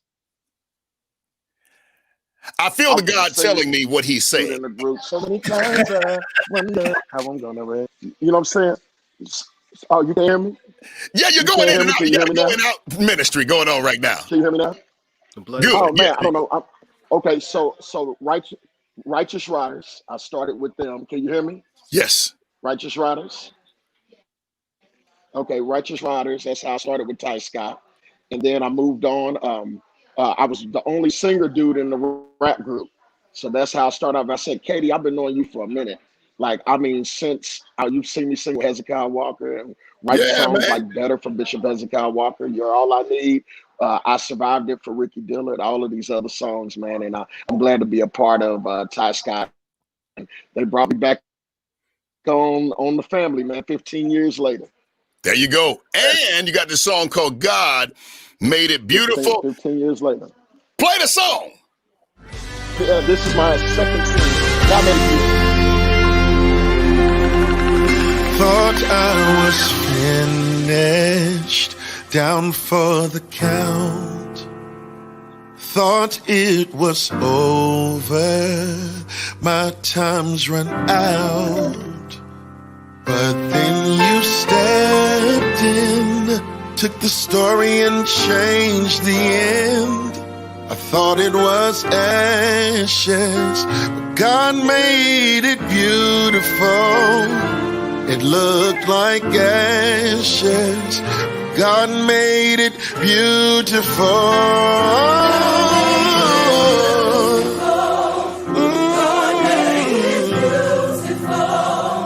Oh, what I go through, God can make it beautiful. His voice is incredible. And this dude right here, round here, doing stuff. Kerry, let me ask you this. When you decided to partner with Greg O'Quinn, or when you decided to put that song out, did you have any idea that I Told the Storm was going to be as big as it has been for you? Yeah, I knew that. Of course you did. The Lord told me that you was going to. Before I started, you know. But anyway, what's so interesting about that? When I met Greg, he was already on a quote unquote major label, and we're going to talk about that. And he came from Word with the same song, and he signed a deal with me, and that song has made history since then. So in a way, it's the total opposite. But man, I just want you to ask me the question. I just kind of got thrown off a little bit. You asked Brian a question about how does he feel when an artist leaves him? I'm coming to you. Now we hear that. Take me there for you. Actually, to be quite honest with you, it brought tears to my eyes while I was sitting here. I was sitting here listening, and it brought like tears to my eyes. And he said something about, you know, he was a underage child. He was a kid. And what I want to say to some of the artists, even if they're listening, that sometimes as an independent, we employ our children, our babies. My babies help build the career of a lot of these artists that we're talking about. I see where you're going. And when something like that happens, it's like it could be devastating. It could be devastating because you put all of your life savings, all of your energy in it, all of your kids' energy.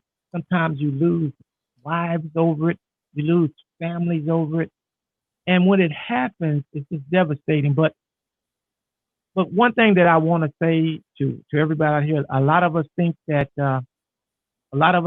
white is right in the industry. Sometimes white is right, and I'm just gonna say the shit how it really is. I can't sit up here and glorify everything. I mean, I don't have no bishop in front of my name. I don't have no reverend in front of my name, so I can keep it 100 right now, because there's other people like me and other people like Brian that going through the same thing. And on the flip side, Yeah, get in that mic, man. Yeah, on the flip side, you really can't blame the artist either, because they want to also take care of their kids. and their family, and they're doing what they think is right. But a lot of times that I think in the gospel community, they need to understand that it takes a while to build a career, that it just doesn't happen overnight. And people like me and people like Brian and Tyscot, we labor. And when it's time for you to break, then you decide to do something else.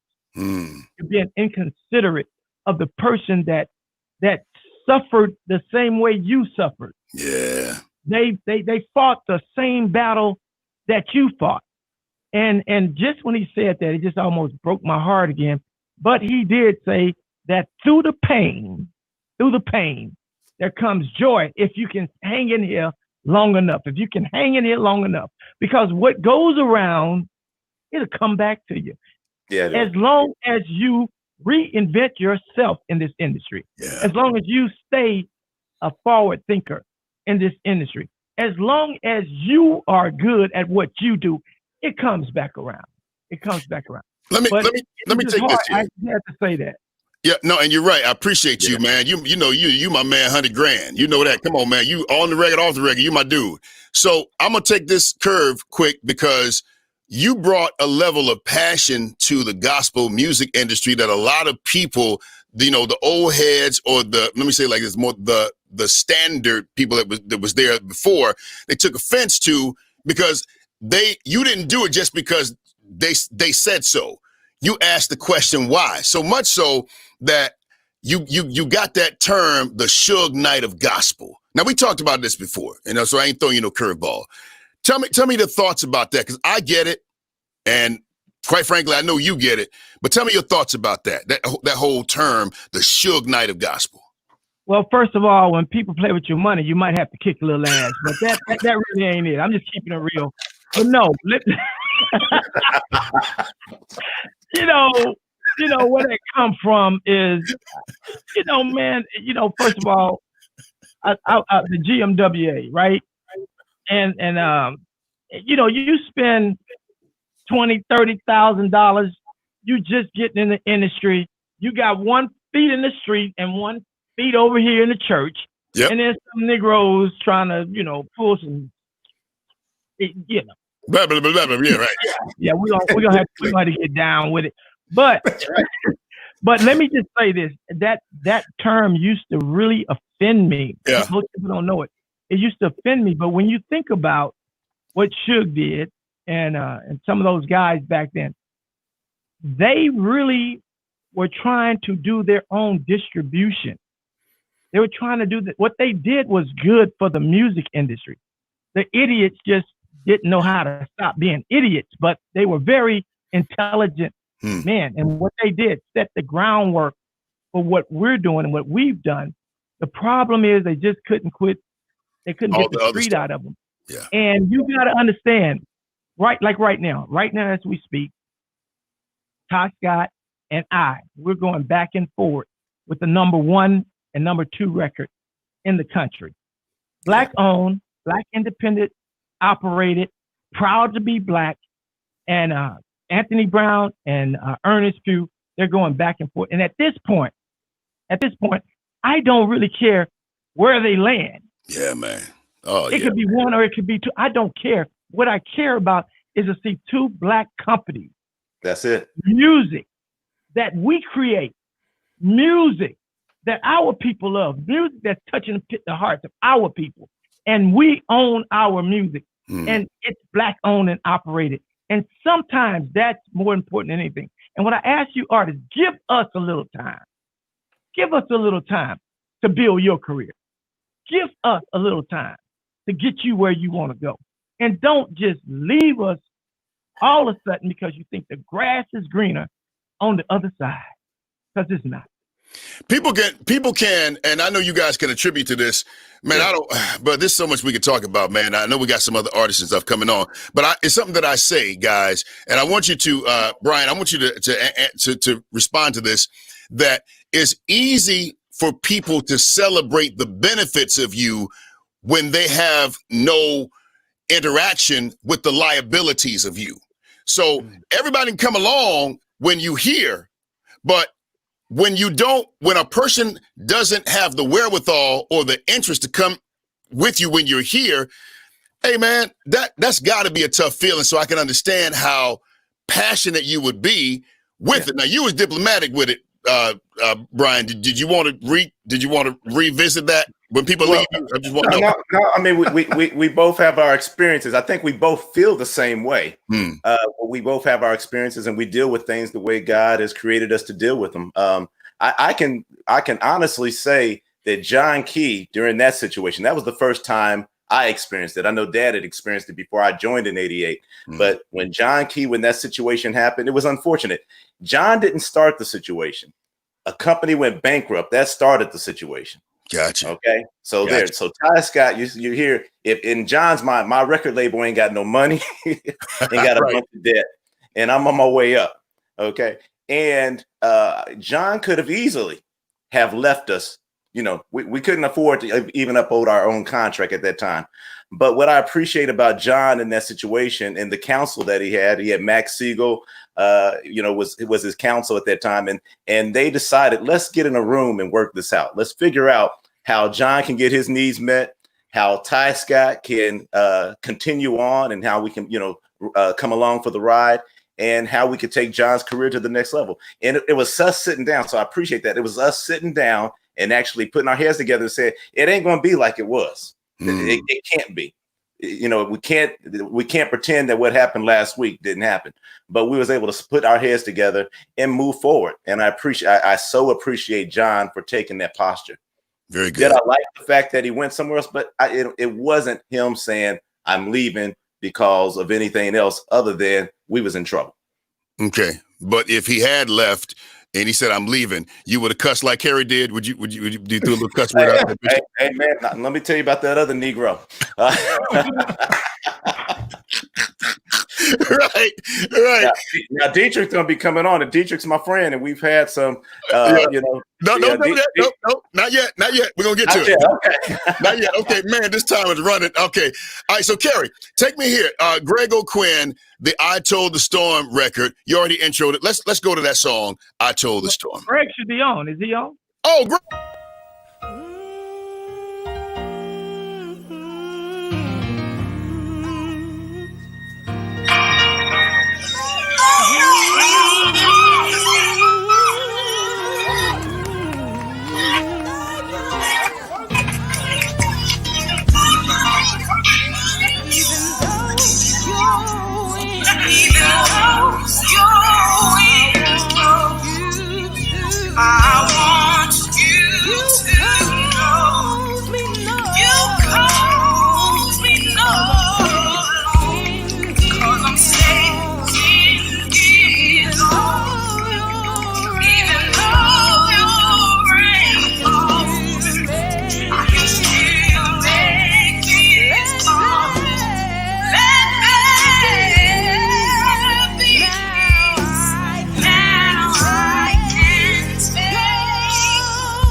That's when the Teddy Riley spirit jumps into the spirit of the Lord.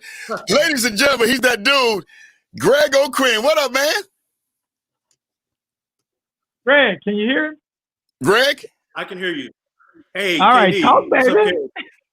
What's going on? Hey, you got in the house? My good friends. Yeah, okay. You got all the stuff back there, man. I hear you. So I told the storm that I know the song has probably been, I would imagine it's your biggest record to date. Tell me what made you decide to go the independent route with Kerry and putting it out? Well, the label, when I was with Word, the vision, they didn't really catch it on that song. And really, they had put a lot of money into it. And they're great people over there. But the record hadn't blown up.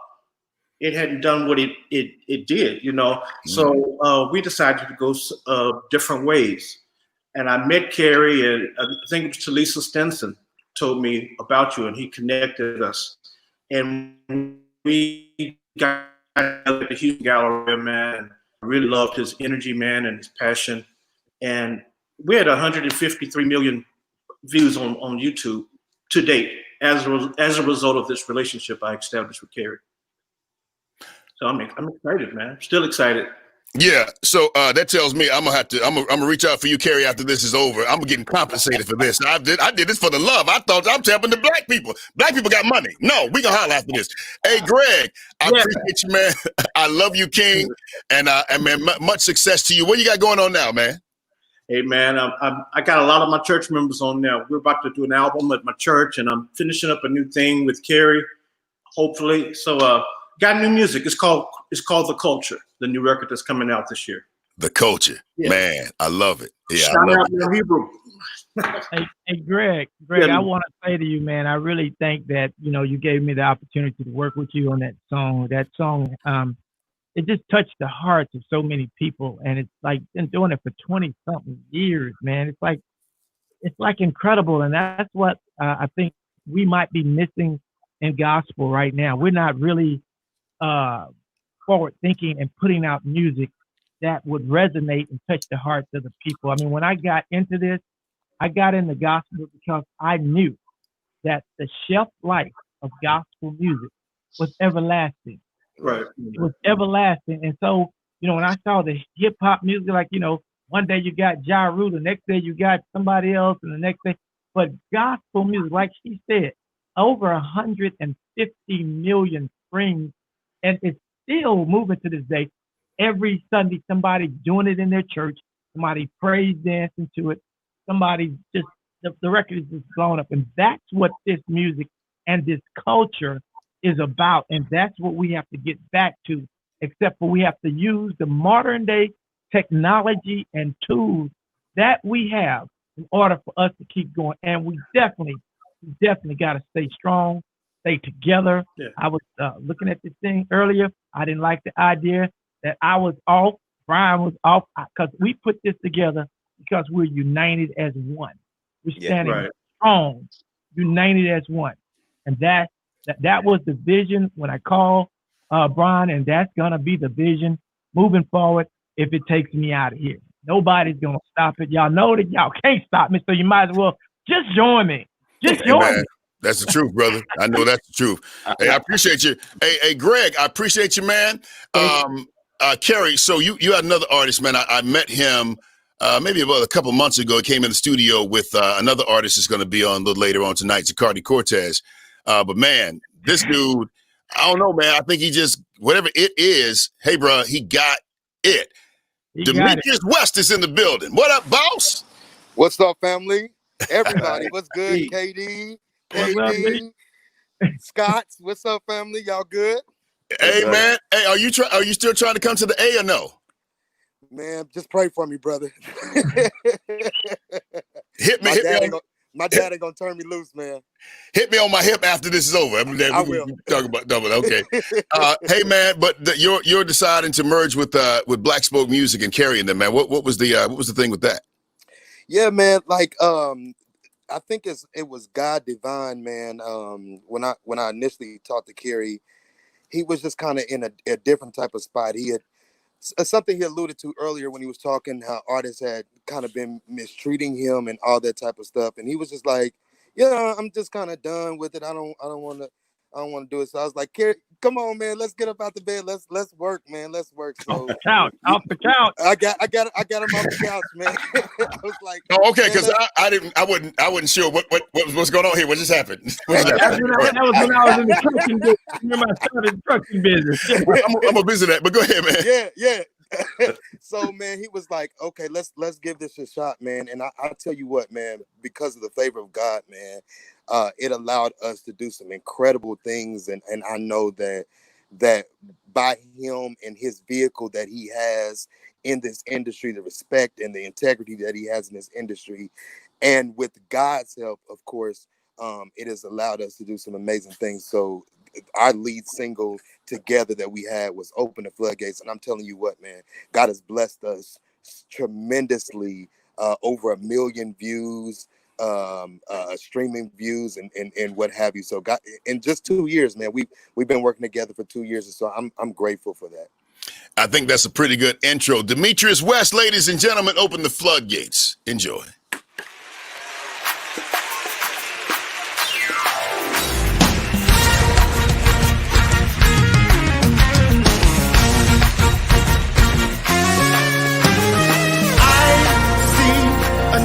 day dawning. I see a new day dawning. I believe it's almost here. I believe it's almost Come on, help me say it.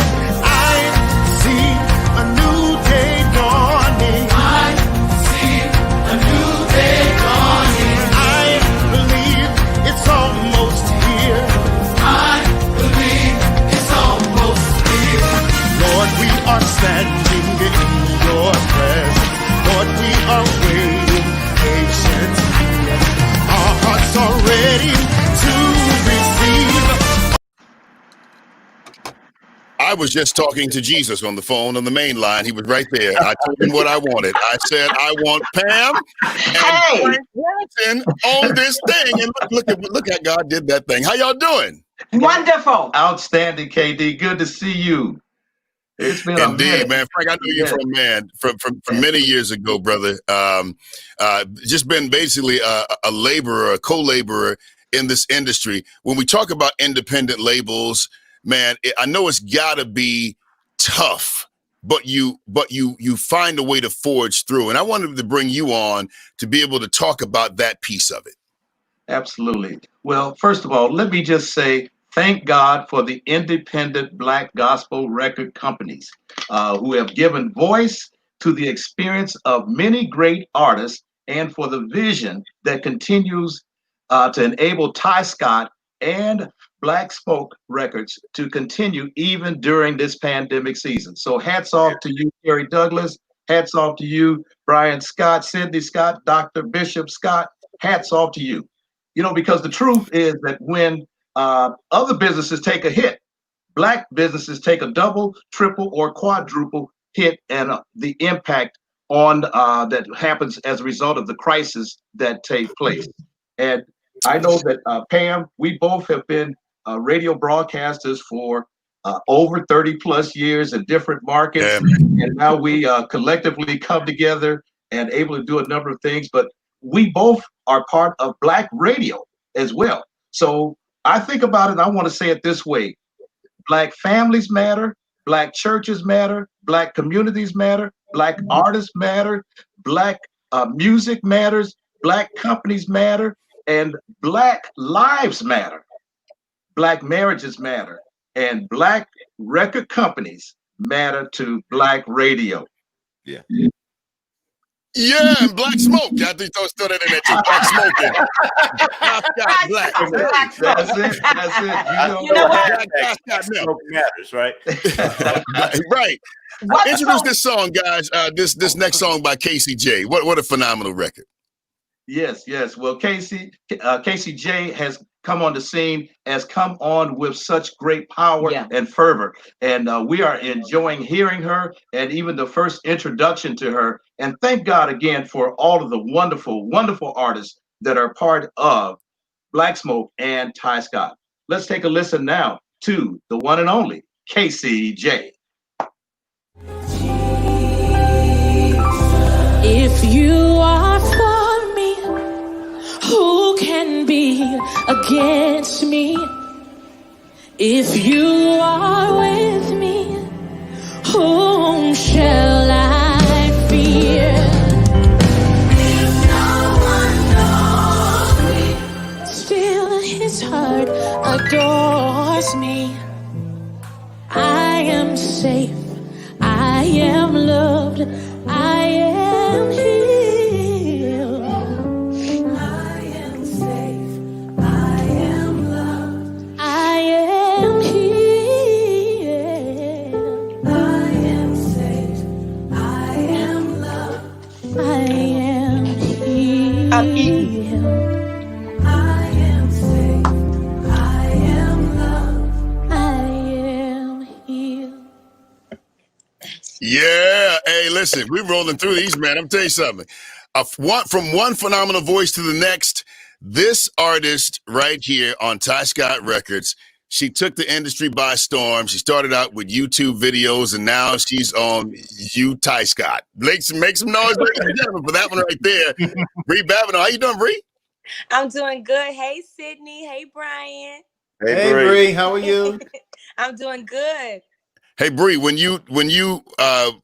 how did they approach you, or who approached you to be on Tyscot Records? That's an interesting. You can tell the story. You can tell it. I can tell the story. I want to hear the story now. No, I was introduced to Tyscot by Marquise Boone. Casey was already one of the artists that he had signed a part of MBE, and MBE had a partnership with Tyscot. So when I became a member of the MBE team, then I joined the Tyscot family. There you go. I love Tyscot. They're family. Like Sydney has been at my grandmother's home. Like I love them. They're a family. My family loves them, and I mean, I couldn't have asked for a better team to help me through this process, teaching me, because I mean, this was all new for me. I didn't want to be a singer, but God had other plans for me. So they were able to guide me. Wait a minute. Hold on. You didn't want to be a singer? No, I did not want to be a singer. I was going to school to become a lawyer. Yes. Well, have I heard that story before? That's pretty good. I mean, yeah. Who did all them YouTube videos? One of my friends. He did the YouTube videos. I just so happened to be, in the mix, when God was moving, but he did the YouTube videos. Did you tell him thank you? Of course. All right. Of course. Introduce this song, Bree. It's an incredible song. It's He's My Rock. You introduce it. Yeah. So this is a new song that I was able to write last year in Nashville. So this song is called He's My Rock. And basically it's just talking about God being a present help in the time of need.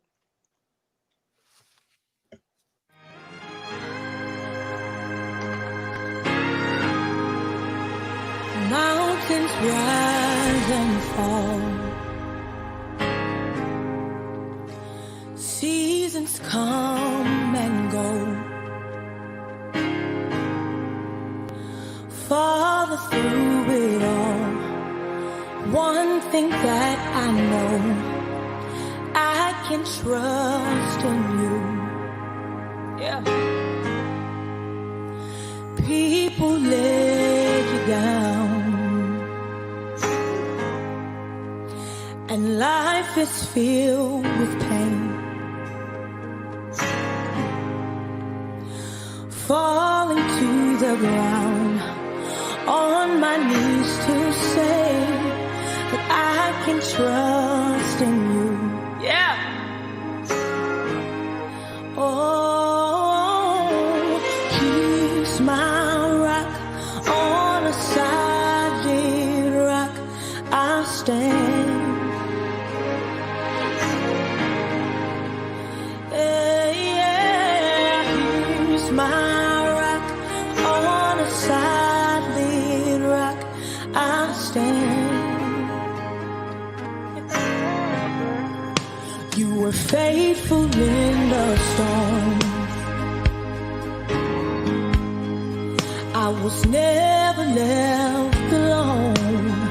Oh, no, no, no, no, no. So in every mountain high, in every valley low, I can trust in you.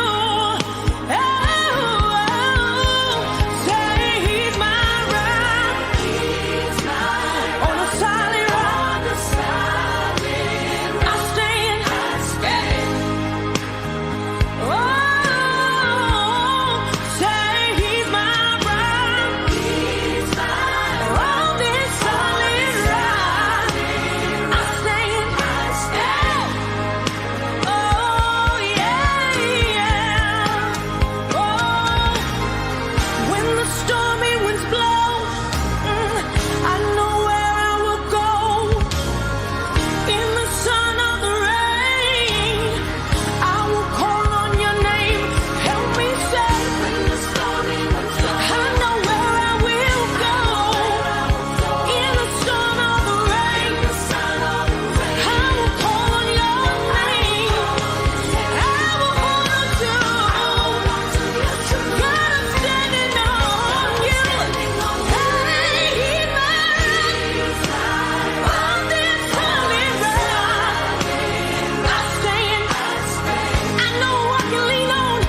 ground, she can say, all other ground, she can say.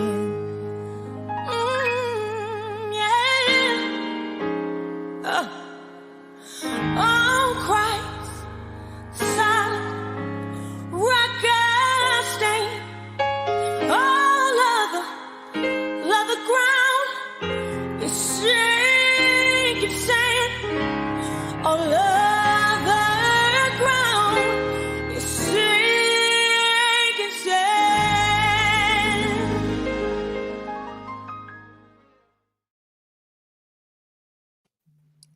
Bree Babineau. Yeah. The extended version of the song. She's my right. Yeah. Extended. The extended version. We're the extended version of the show. Like, did I do something? Okay, but I love it. It was a great song when we were worshiping. Speaking of worship, this dude right here, he's the dude. What more can I say? Y'all know him, Mr. Rain on Us, you know, Let Your Glory. All the songs about Jesus, he probably has sung them. Ladies and gentlemen, Mr. Ernest, what up, man? What's up, fam? What's up? Kerry, you good? Hey, Everybody good? I'm excited to be on here with everybody. Hope you've been enjoying the show. You been enjoying the show? Who, me? Yeah. No. Absolutely. I done got baptized 3 times during this whole service, so I'm good. You were just learning the spirit right then. I noticed it. Yeah, there you go. Hey, man. So your journey with Blacksmoke Records, man, has been, man, it's been good for you because your songs have done extremely well. Matter of fact, the current one now is you're fighting 1 and 2. Y'all rotating, man. Tell me about that journey for you. Well, anything that I do, I'm able to safely trust Kerry Douglas to handle the promotion side of it. If Kerry hears it and he has an experience, his mindset is he wants the whole world to have the same experience that he's had. So he did it with Rain on Us. He did it with I Need Your Glory. He's doing it with God Wants to Hear You. I didn't want to put God Wants to Hear You on this record because it had been so long since I came back and I had all new music. But you know, Mr. Douglas, he really doesn't take no for an answer. So when he said that he felt that God was really leading us to bring God Wants to Heal You to speak to the nation concerning all that we've been through, I can clearly see the wisdom of his decision. Definitely made sense. So, Kerry, other than his ability to be able to sing, because let me ask you this. I don't want to assume. When you're choosing an artist to be on your label, is it such thing where they can really blow, they're really talented, but they're not a good person, and you say, nah, I'm gonna pass? Or is it a time where you say, hey, man, they're a really good person, talent, need a little work, I'm gonna go ahead and sign them? Him, it wasn't the latter. It wasn't probably either one of them, but tell me, has there ever been a situation like that? Well, let me just tell you this. First of all, let's go back to what we talked about earlier about sometimes, like I met Ernest at a concert with James Fortune, and we connected, we talked, and we took a ride and we rode to listen to some music, and the song touched my heart, and Ernest played it, and I was just excited about that song "Rain on Us," and we just put it out, and we just been working together ever since. I mean, he's like godfathered into the Blacksmoke. He's never going anywhere. I'm not going anywhere. Me and Ernest Q just have a great working relationship. I love the way his work ethic is and all that. By the way, he did not want to do I Need Your Glory either. No. So I don't really listen to what that was one of those anointed conversations. Well, I mean, hey, whenever you've been godfathered into something, that's a whole lot. That's different than being grandfather. Then you was godfather then, so just hush and take this ride. Yeah. There you go. But I gotta say this about Ernest Q. He's one of those artists that will grind as hard as you will grind. He'll get out there. He'll make it move. He's gonna do what it takes. Yeah. He's a heaven sent for me, and I'll always be working with him. He has his own label also, so we partner together on certain albums and things like that. He might take off and do his own thing, but come back home. And I spend time. Always come back. And I spend time, and I try to teach these guys, and pour into them, and let them understand what it is. And at this point, Ernest, James, some of these guys, they get it, they got it, they've been around long enough, and we just work together. And I'm sure Brian knows that feeling. I mean, I think we have to start educating the artists and the people that we work with now. Exactly. Yeah. Instead of, back in the days, the labels used to try to keep the artists in the blind. And when that happens, that leaves room for anyone to come in and manipulate. Yeah. Correct. So my tactic is to try to just let everybody be businessmen, let everybody be men, and try to make it happen the best we can. So it's been a pleasure working with Ernest Few on likewise. 12 years, man.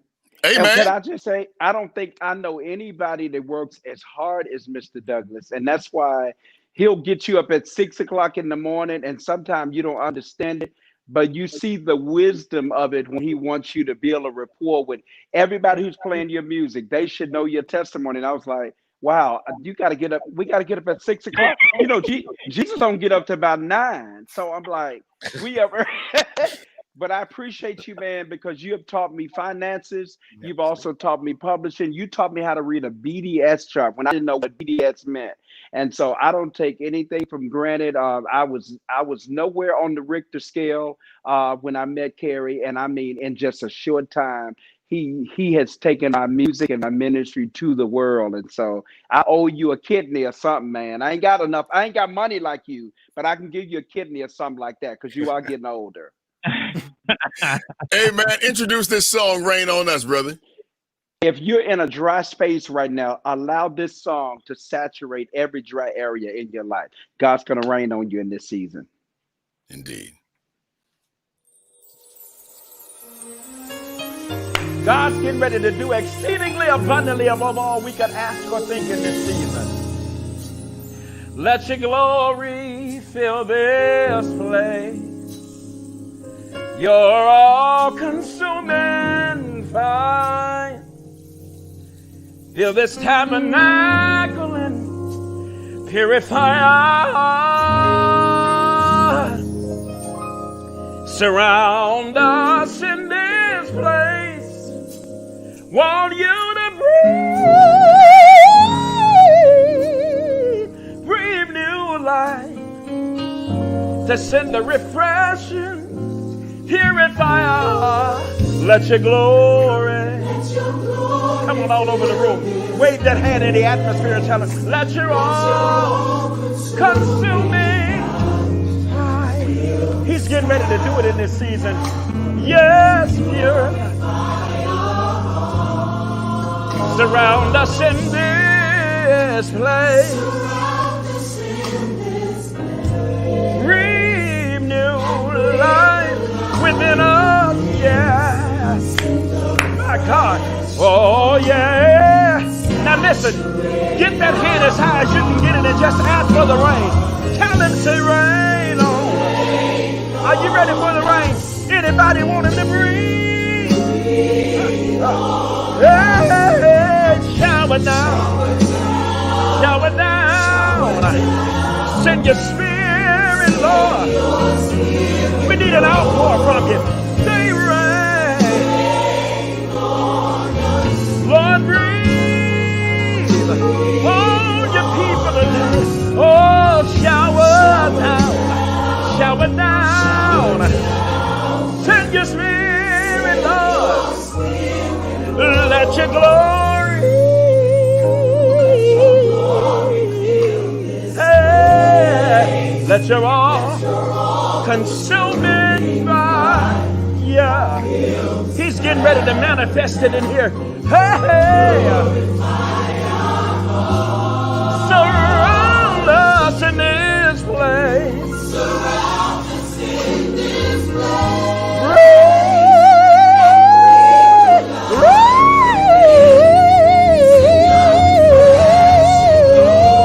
To the refreshing, Lord. Somebody's waiting thirsty for it. Say rain. Hallelujah. Hey, rain. Come on, ask him for it. Hey, shower down. Shower down. Send your spirit, Lord. Yeah. Hallelujah. Lord, breathe. Woo. Come on and say, hey, shower down. Anybody need a miracle out there? Anybody need a breakthrough? Hey,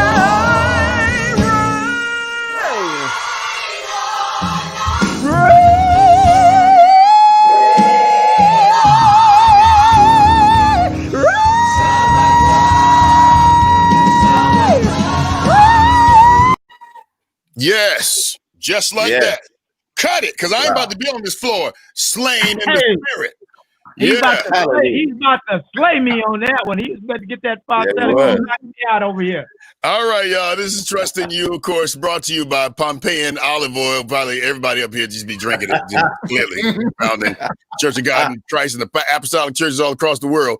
All right, so there's another artist, young guy, that even his personality is amazing. Kalonji Tate is that dude. Tyscot Records, man. How'd y'all find him? Again, Marquise Boone has been a common thread between some of the great talent that we've signed in the last 4 or 5 years, and Kalonji was one more that he brought to us and said, "Hey, this is somebody I want to partner with you on," and we did it. We did the album, and actually Marquise and Kalonji kind of wrote this song, "No Ordinary Worship," and they didn't think it was the song. And I said, man, you got to do this song. And so I pulled a Kerry Douglas. I would not take no for an answer. I was like, it's my money going out there to promote. This is the song. If we fail with it, blame it on me. and I'll give you double for something else. But we got to go with No Ordinary Worship. And it is just taking the world by storm. Here it is, ladies and gentlemen. Kalonji Tate, No Ordinary Worship.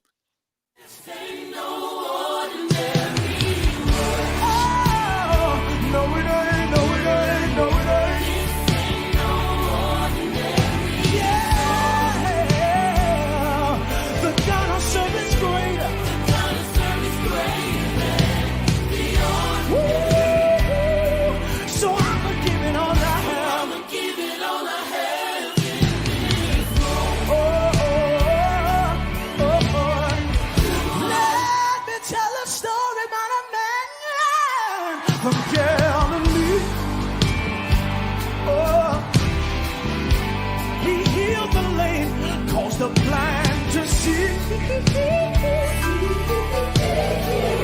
This man, he was betrayed, crucified for you and me.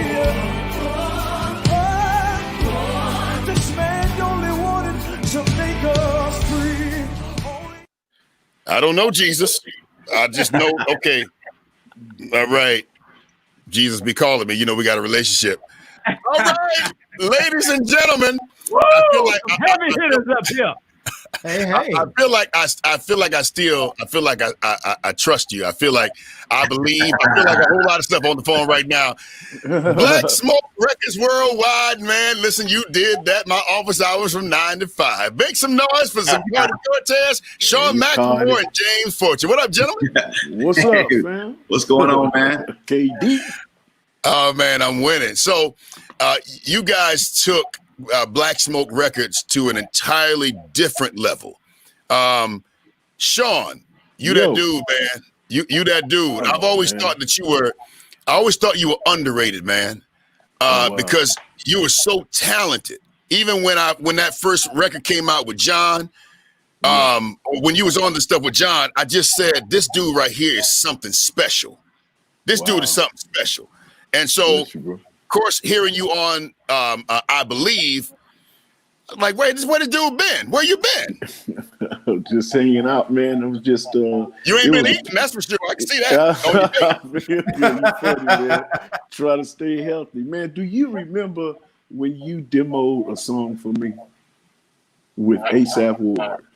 Which song? You did. Man, I can't remember the song, but I know your voice, and you demoed it. First of all, what's up, gentlemen? Everybody good? I hope everybody all right. But yeah, man, but anyway, we'll get back to that. But anyway, man, it was a pivotal time in my life, man. I had just suffered like a massive heart attack, man, during that time. And it was probably like 3 or 4 weeks after that. James called me up. He said, man, I have a song I want you to appear on. And it was, nothing after that. I'm like, cool, let's try to get it done. And we went in the studio, and he said, you do as Cardi's doing it. And I'm like, oh, wow, let's do it, man. So we did I Believe, and it was such a meaningful part of my life at that time. You know what I'm saying? Yeah. It still is. I can go and sing I Believe anywhere, and it'll get the results as, man, it's like it's crazy. So, I was just, I've been, just kind of laying back, man, and waiting, not just to say waiting my turn, because I've been singing and doing stuff like this for a long time. I've been appearing on everybody's records versus me having my own appearances on a whole lot of records that I've done. You know what I'm saying? But just to be humble about it and keep it going, and still have a great connection with Kerry Douglas and James Fortune and Cardi, man, this is just incredible. I'm waiting on another I Believe. That's what I'm waiting on.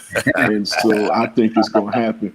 Brother Tyscot, God bless y'all over there, man. For real, the legends right there. K. Douglas, bless you, bro. Hey, so James, hey man. Hey, what's going on, KD? I'm doing good, man. You were just this light-skinned dude, man, with the eyes on the project. And you get the projects, you sit there like you don't really hear it, and you don't make the correlation. And then your music just started playing, and I heard the name and the music, and that's when I went back and said, "Oh, that's the dude with the eyes and bald head." Hey, bro, you got something on you, man. When did you know that what you had could, in fact, change the world, man? Like, at least touch it. Oh, man. Man, I think it was, I would have to say, I think it was I Trust You. I think when I Trust You came out and I was able to, of course, being a PK pastor's son, at my dad's church, I was hot. That was locally at his church, of course, but that didn't translate to me to think that I could ever do anything on a national or international level. So, I got to just take a moment and pause and just let, Kerry Douglas, man, like, I'm sure you want one of these people, Katie, but he had to literally be Blacksmoke, and nobody wanted to play You Survived, I Trust You. They said it sounded too much like Kirk Franklin. It wouldn't work on radio. It wasn't original. And that song, I Trust You, man, it was hard. And I watched Kerry struggle. I watched we hop in cars and vans and shout out to Keith Wonderboy Johnson, who was out there grinding with us as well, who kind of taught me to grind and what to do as well. But it wasn't easy, man. But Kerry really believed in me. When I first came to Kerry, he didn't want to sign me. He passed over on me. And then all of a sudden, I had a friend in Houston that played this song I had written called You Survive. Anthony Valerie. And so Kerry riding in the car, he was going through divorce. He called, he thought it was Greg O'Quinn. He was like, man, who was that song? He thought Greg O'Quinn had dropped another hit. He didn't even know about it. But they told him who it was, man, and they called and connected us. And so then he decided to sign me then, man. See how God, he made him, he had to humble himself that he wanted me. But that's how I made him connected. Hey, KD, he brought me a lot of that contemporary stuff. So I told him to go back to the drawing board. Okay. He came back with a beast of a song. It was called You Survive. And at that time, everybody's trying to say he was sounding like Kirk Franklin. I said, no, he's in a lane all of his own, because he's really ministering over the music. He's not just, talking. He's ministering, and when he would start talking on the songs, I mean, the words that he would say would really touch your lives, and it was touching people's lives. So I say it to myself, he don't sound like anybody except for James Fortune, and that's my story, and I'm sticking with it. And this day we've stuck with it, and he's staying true to who he is, because he wasn't trying to sound like anyone. We just had to put a perspective on what it was at that time. So James Fortune is James Fortune. He ministers over music in a unique way. Thank you, Blacksmoke. I appreciate it. Love you, man. Hey, so you guys are friends though. You're not just like a employer-employee situation. Y'all are friends? Man, one of my best friends in the world. Okay. Yeah. Every day we talk. 16 years? Yeah, since 2004. Tell me this. During that dark period, and I don't want to stay here, but I want to know how he showed up for you, James. Man, he was just consistent. You know, you don't really know who with you till you go through stuff. You know, when you got number ones, when you got Grammy nominations, when you stellar, you know, all that. Of course, everybody they appear to be with you, you know, but you don't really know who's with you till you go through storms, struggles. Yeah. And I think that's when it's really revealed. And he showed himself to be consistent, man. He was with me. I wasn't on his label. So he didn't have anything to benefit on that's right, on that side of it, you know, on the business side. But he was there for me as a friend, and I think that's what brought us closer than ever. Yeah, man, that's some good stuff. Why? Is that why, Kerry? Oh yeah, that's my boy. Good. I love it. I love all the artists I work with. I really have love for them. I really love them. You know. Love you too. Very good. Love you. All right, so I got to come to this dude here, Mr. I think he's an alien. I've always thought that. He's not regular. Unmute that mic, Zaccardi, because, bro, hey, man, you got to be like one of my favorite male singers, bro, and I got to just give it to you. No hate to none of y'all that's singing up here. Y'all, I'm just saying.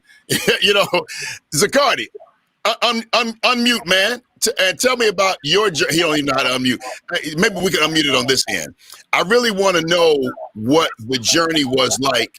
Can his mic be unmuted? Hey, you got to unmute it. Can you hear me, Zaccardi?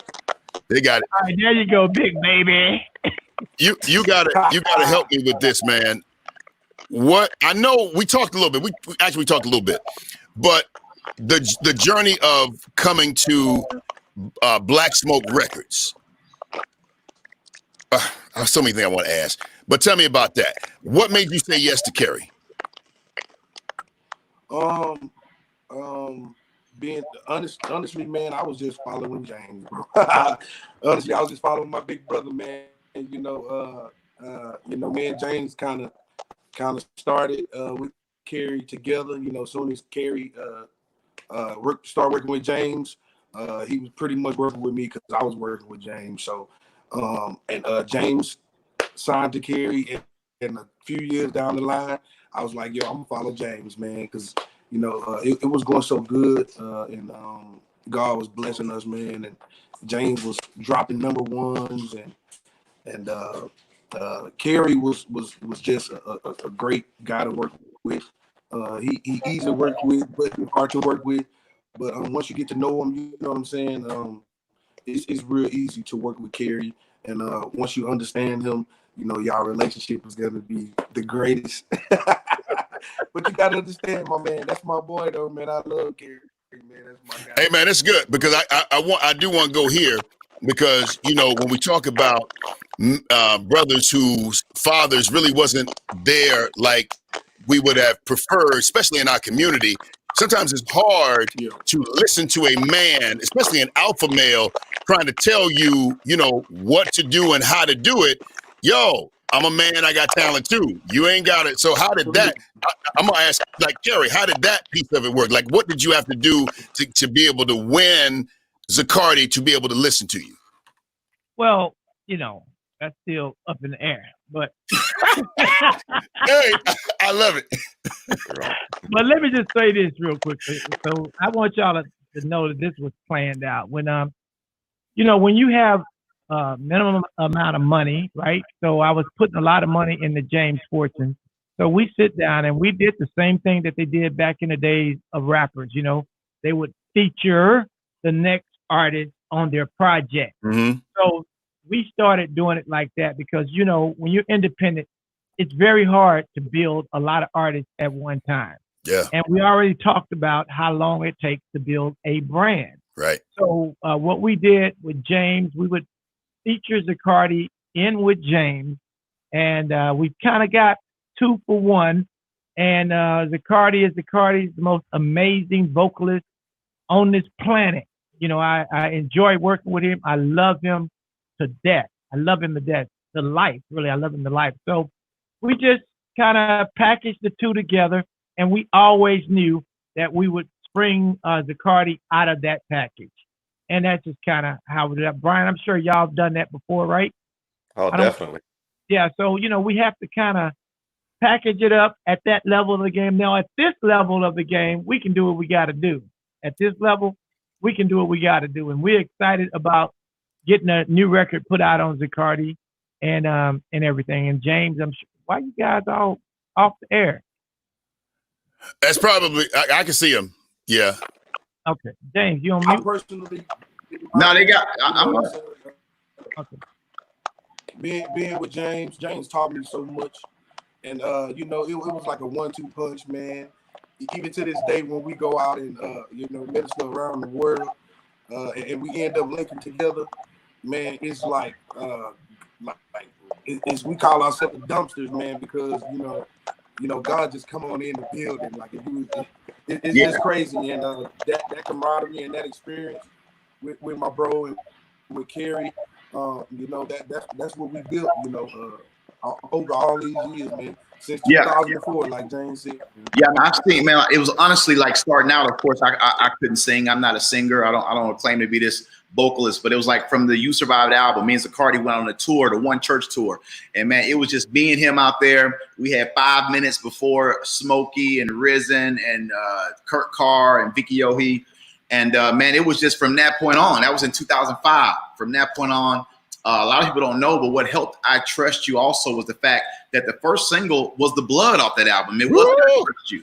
So it was The Blood first. And so we traveled with Zaccardi, destroying the house with The Blood. And we followed up that with I Trust You. So a lot of people think it was I Trust You, but no, it was The Blood first on that Transformation album. And then I Trust You. So Kerry, we got out there, man. He sent us out there on tour. We didn't have no money. But we was able to, he gave us some product and said, y'all figure it out. And we figured it out. Figure it out. Some CDs. You sell CDs, you eat, you don't. And that's how we had to get it, man. I love that, Renee. That's real right there. I appreciate it, gentlemen. Yes, I appreciate y'all. Thank you for stopping by and being on this, man. And James, do me a favor, man. Intro this song, man, I Believe. Man, this song, I Believe, man, simple message, but I thank God for Zaccardi, Sean McLemore. I was a huge fan. I've been watching Zaccardi since he was like 8 or 9 years old. And Kerry Douglas is a song that has touched millions of people all over the world. I Believe. Yours truly featuring Zaccardi Cortez and Sean McLemore. Let's keep. The storm will soon be over. I believe the rain will go away. I believe that I can make it through it. Oh, I believe it's already done. I want you to already see yourself out of the storm. The clouds will move. It's time for you to smile again. Come on, Sean. I believe my family will get better. I believe God will provide. I believe the promise that He made.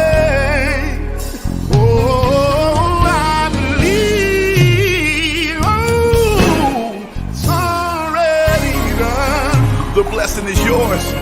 God's already pre-approved you for it. Come on, Zaccardi. I believe that my God is a healer. Yes, He is. Yeah, okay. All right. There we go.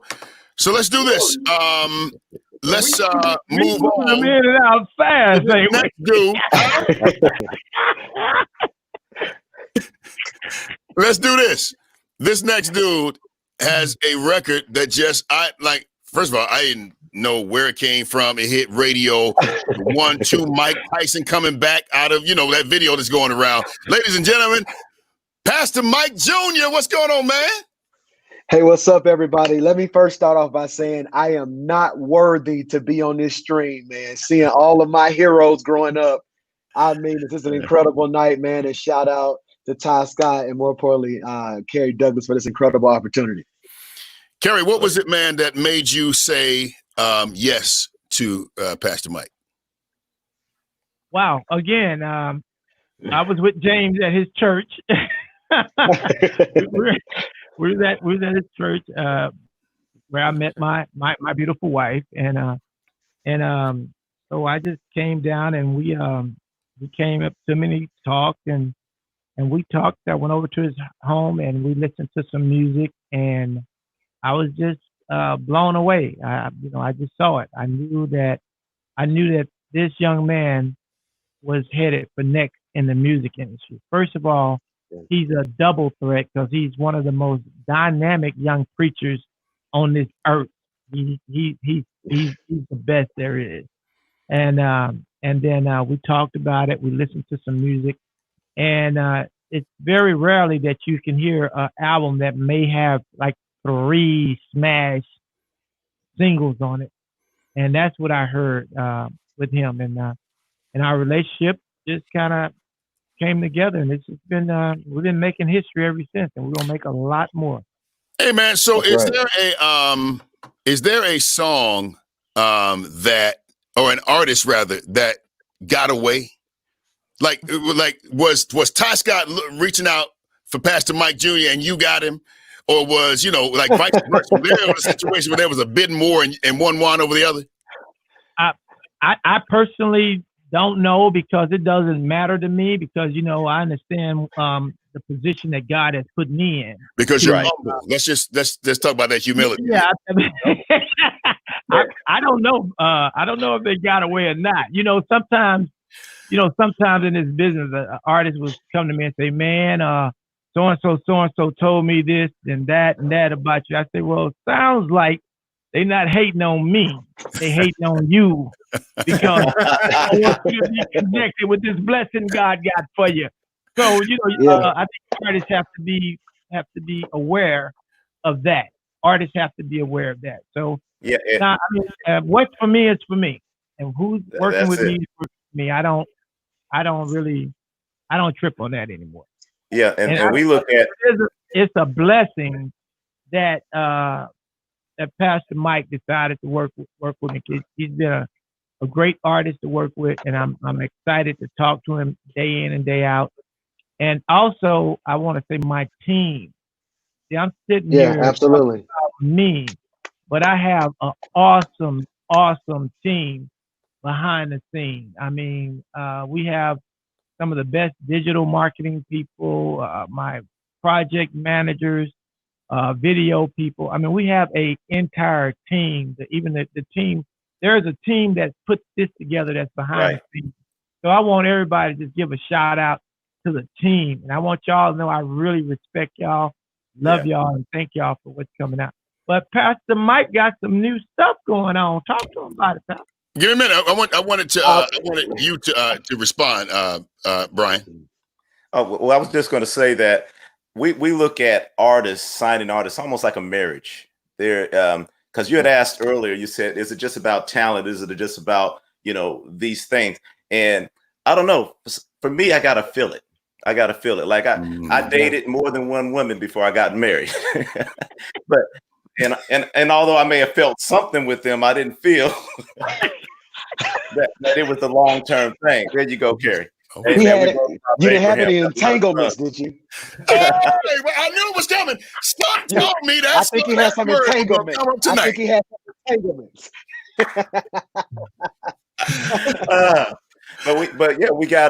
We just gotta feel it, because it's going to be a long-term commitment. And we let Kirk Franklin go. Kirk, we recorded the Trinity Temple Full Gospel Mass Choir. Kirk wrote most of the album, was on it, and he came out to the truck, said, I got a tape. He was a little excited, and I listened to it and I thought it was cool. I thought it was actually good, but it wasn't for us. I can't say that the same thing would have happened to Kirk if he would have signed with me. Right. That happened with him signing with Vicky. I can't either say the same thing would have happened with John if he would have signed something else. So with somebody else, I can't say the same thing would have happened for James Fortune if he would have signed somewhere else. When God puts these things together and God breathes on it, Hallelujah. And I just think that God, if we all stay in our lane and are grateful for what God does for us, it's all good. Very spiritual answer. I think I'm grateful. You let Kirk Franklin get away. Grateful. I just wanted to put that out. Very spiritual answer. But you let Kirk Franklin get away. Okay, that's all right. Go ahead, Bishop Junior. Go ahead. I think I'm grateful, man, because I can echo the sentiments. I knocked on almost every door I could find, man. I was trying my best to get the music out there, but I believe what they're saying at Tyscot is the truth. Being with Kerry Douglas, he actually, the right situation breeds success. He kind of allows me to kind of nurture and flow in the gifts that God has given me, and I'm excited about that, man. I think had I been with any other label, they probably would have tried to put me through a certain cycle or a certain machine. But I believe it's the divine connection that you get when you connect with the right people that helps you flourish in certain seasons. Introduce this next song, man. It's the hit, brother. Which one are we doing, Kerry? Are we doing big? Are we doing big? Are we doing the single, the new single? Oh, I think we're doing big. Okay. All right. If you're watching right now, I want to submit to you that you will prosper in the midst of a pandemic, regardless of what you're going through. I believe God is still up to something big in your life. Share this tweet right now. Let's go. It's going to be big. It's gonna be big. Hey, listen, I don't know about you, but I'm excited about my future. Why? It's gonna be big, yeah. And it's gonna be big. I'm running into destiny, shouting into my promise. Why? God's gonna open the windows of heaven. Pour me out a blessing. I won't have room. To be faded. Can't even try to explain it. But it's gonna be big. God is gonna blow your mind. God is about to blow my mind. Yeah. God's gonna open the windows of heaven. Pour me out a blessing. You won't have room. To be faded. Won't even try to explain it. Why? But it's gonna be big. God is about to blow your mind. God is about to blow my mind. Hey, and it's gonna be big. It's gonna be big. It's gonna be big. It's gotta be big. Lord, let it be. Hey. My future is big. My destiny's big. My blessing is big. My promise is big. The new job will be big. My future is big. Lord, let it be big. And it's gonna be. Hey. All right, folks. Listen, we have had an amazing time here tonight. I really am grateful for the opportunity to have hosted this amazing collaborative Tyscot, Blacksmoke. Man, you guys have, 75 years? Man, I pray you have very many more, because what you do and what you have is necessary. All right, I'm going to give you guys your final words to say, but I just want to make sure that we play this song from James Fortune. I trust you, but before we, No, we're gonna do the new single by Pastor Mike, and then we can let you guys want to close it out. Y'all got something? Ladies and gentlemen, what just happened is some boss CEO stuff. See, what happened is a phone call happened from this phone right here, probably. He said, listen, what's going to happen? Y'all can throw that little script you have away, and we're going to... Well, you know what?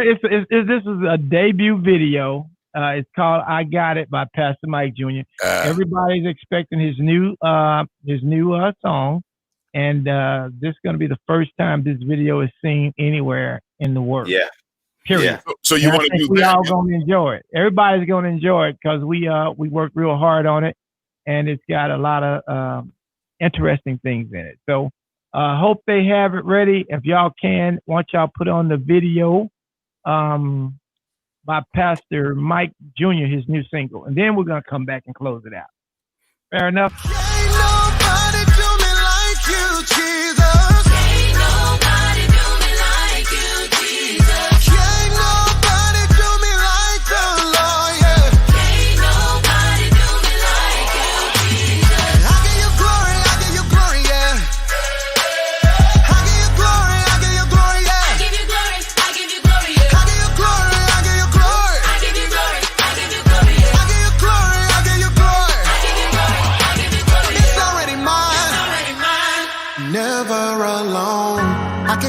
the throne. He's right beside me. Hold my hand in the valley. Lost but now you found me. I don't know where I would be. Don't know who I would be. Came through when I need him. He's a rider.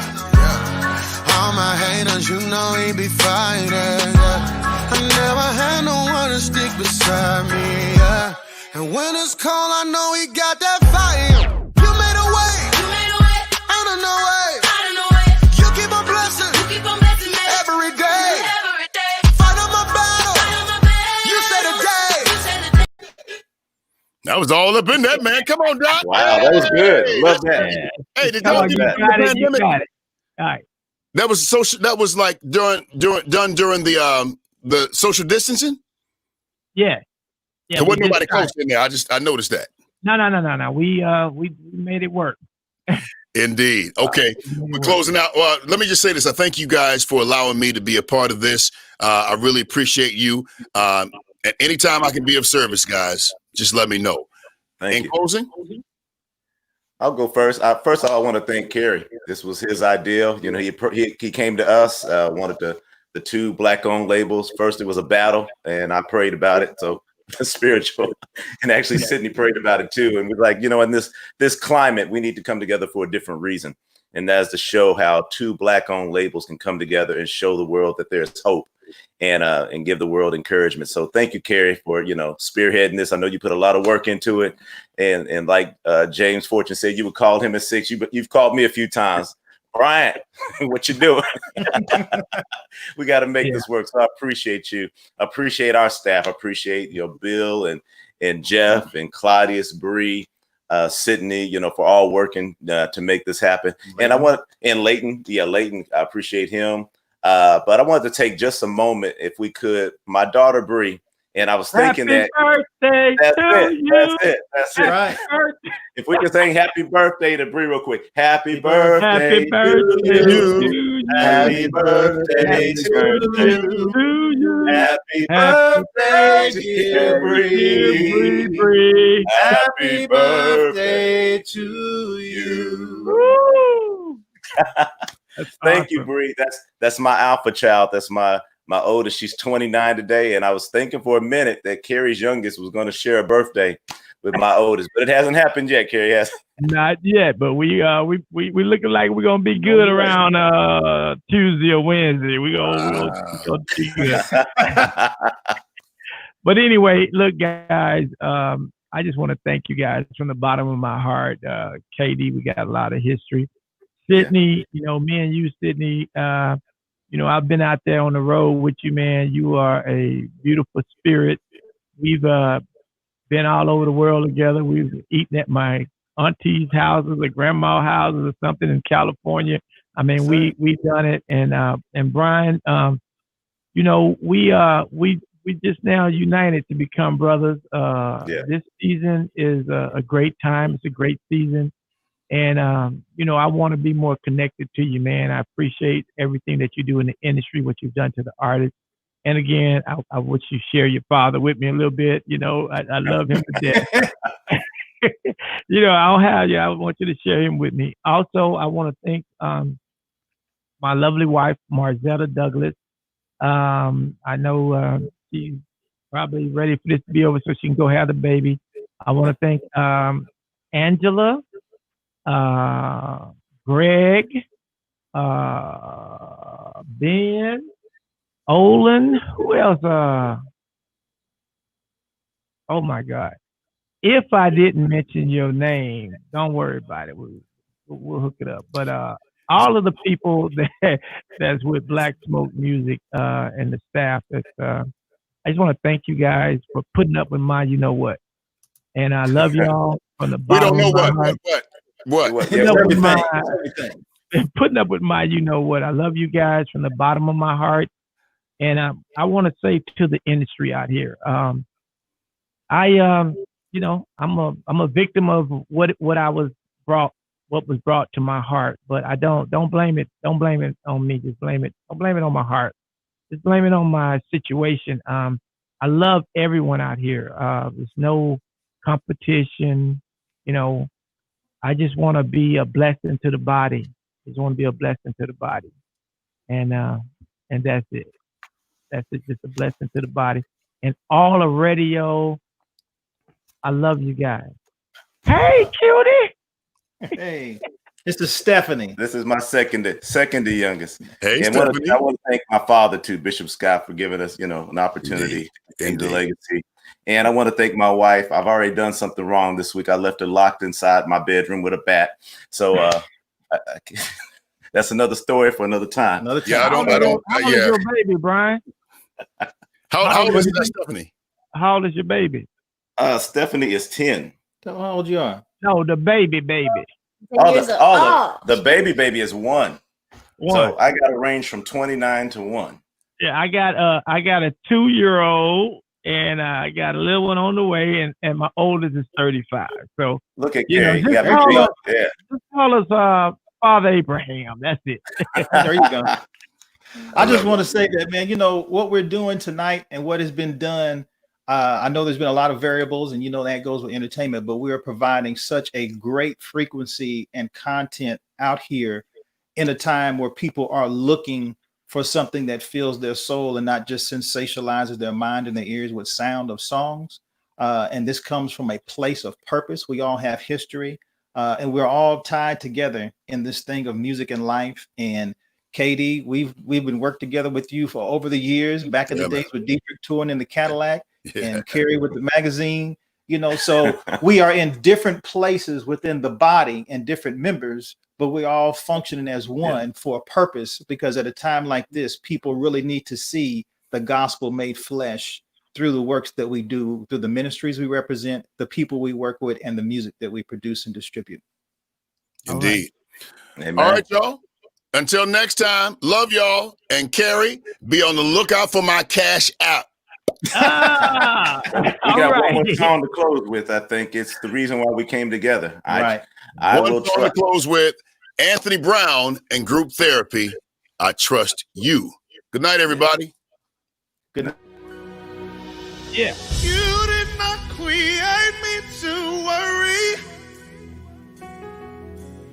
You did not create me to fear. But you created me to worship daily. So I'ma leave it all right here. Help me say yeah. You did not create me to worry. Help me say yeah. You did not create me to fear. But you created me. You created me to worship daily. So I'ma leave it. So I'ma leave it all right here. That's it. You did not create. You did not create me to worry.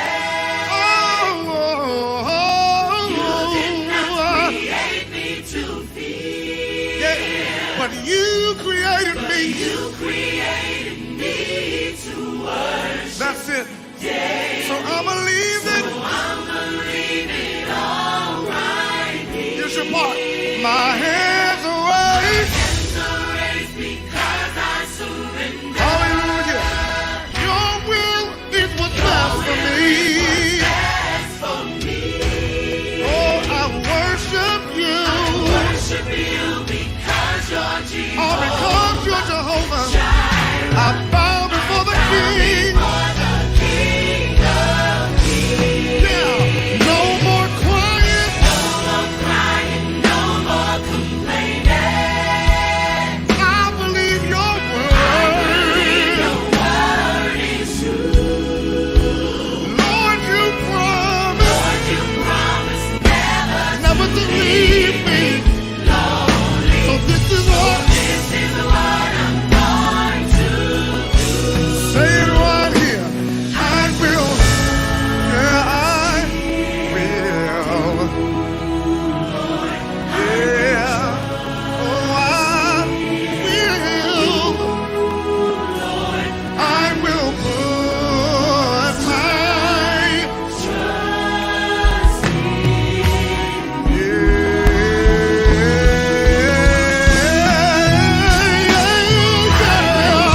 not create me to fear.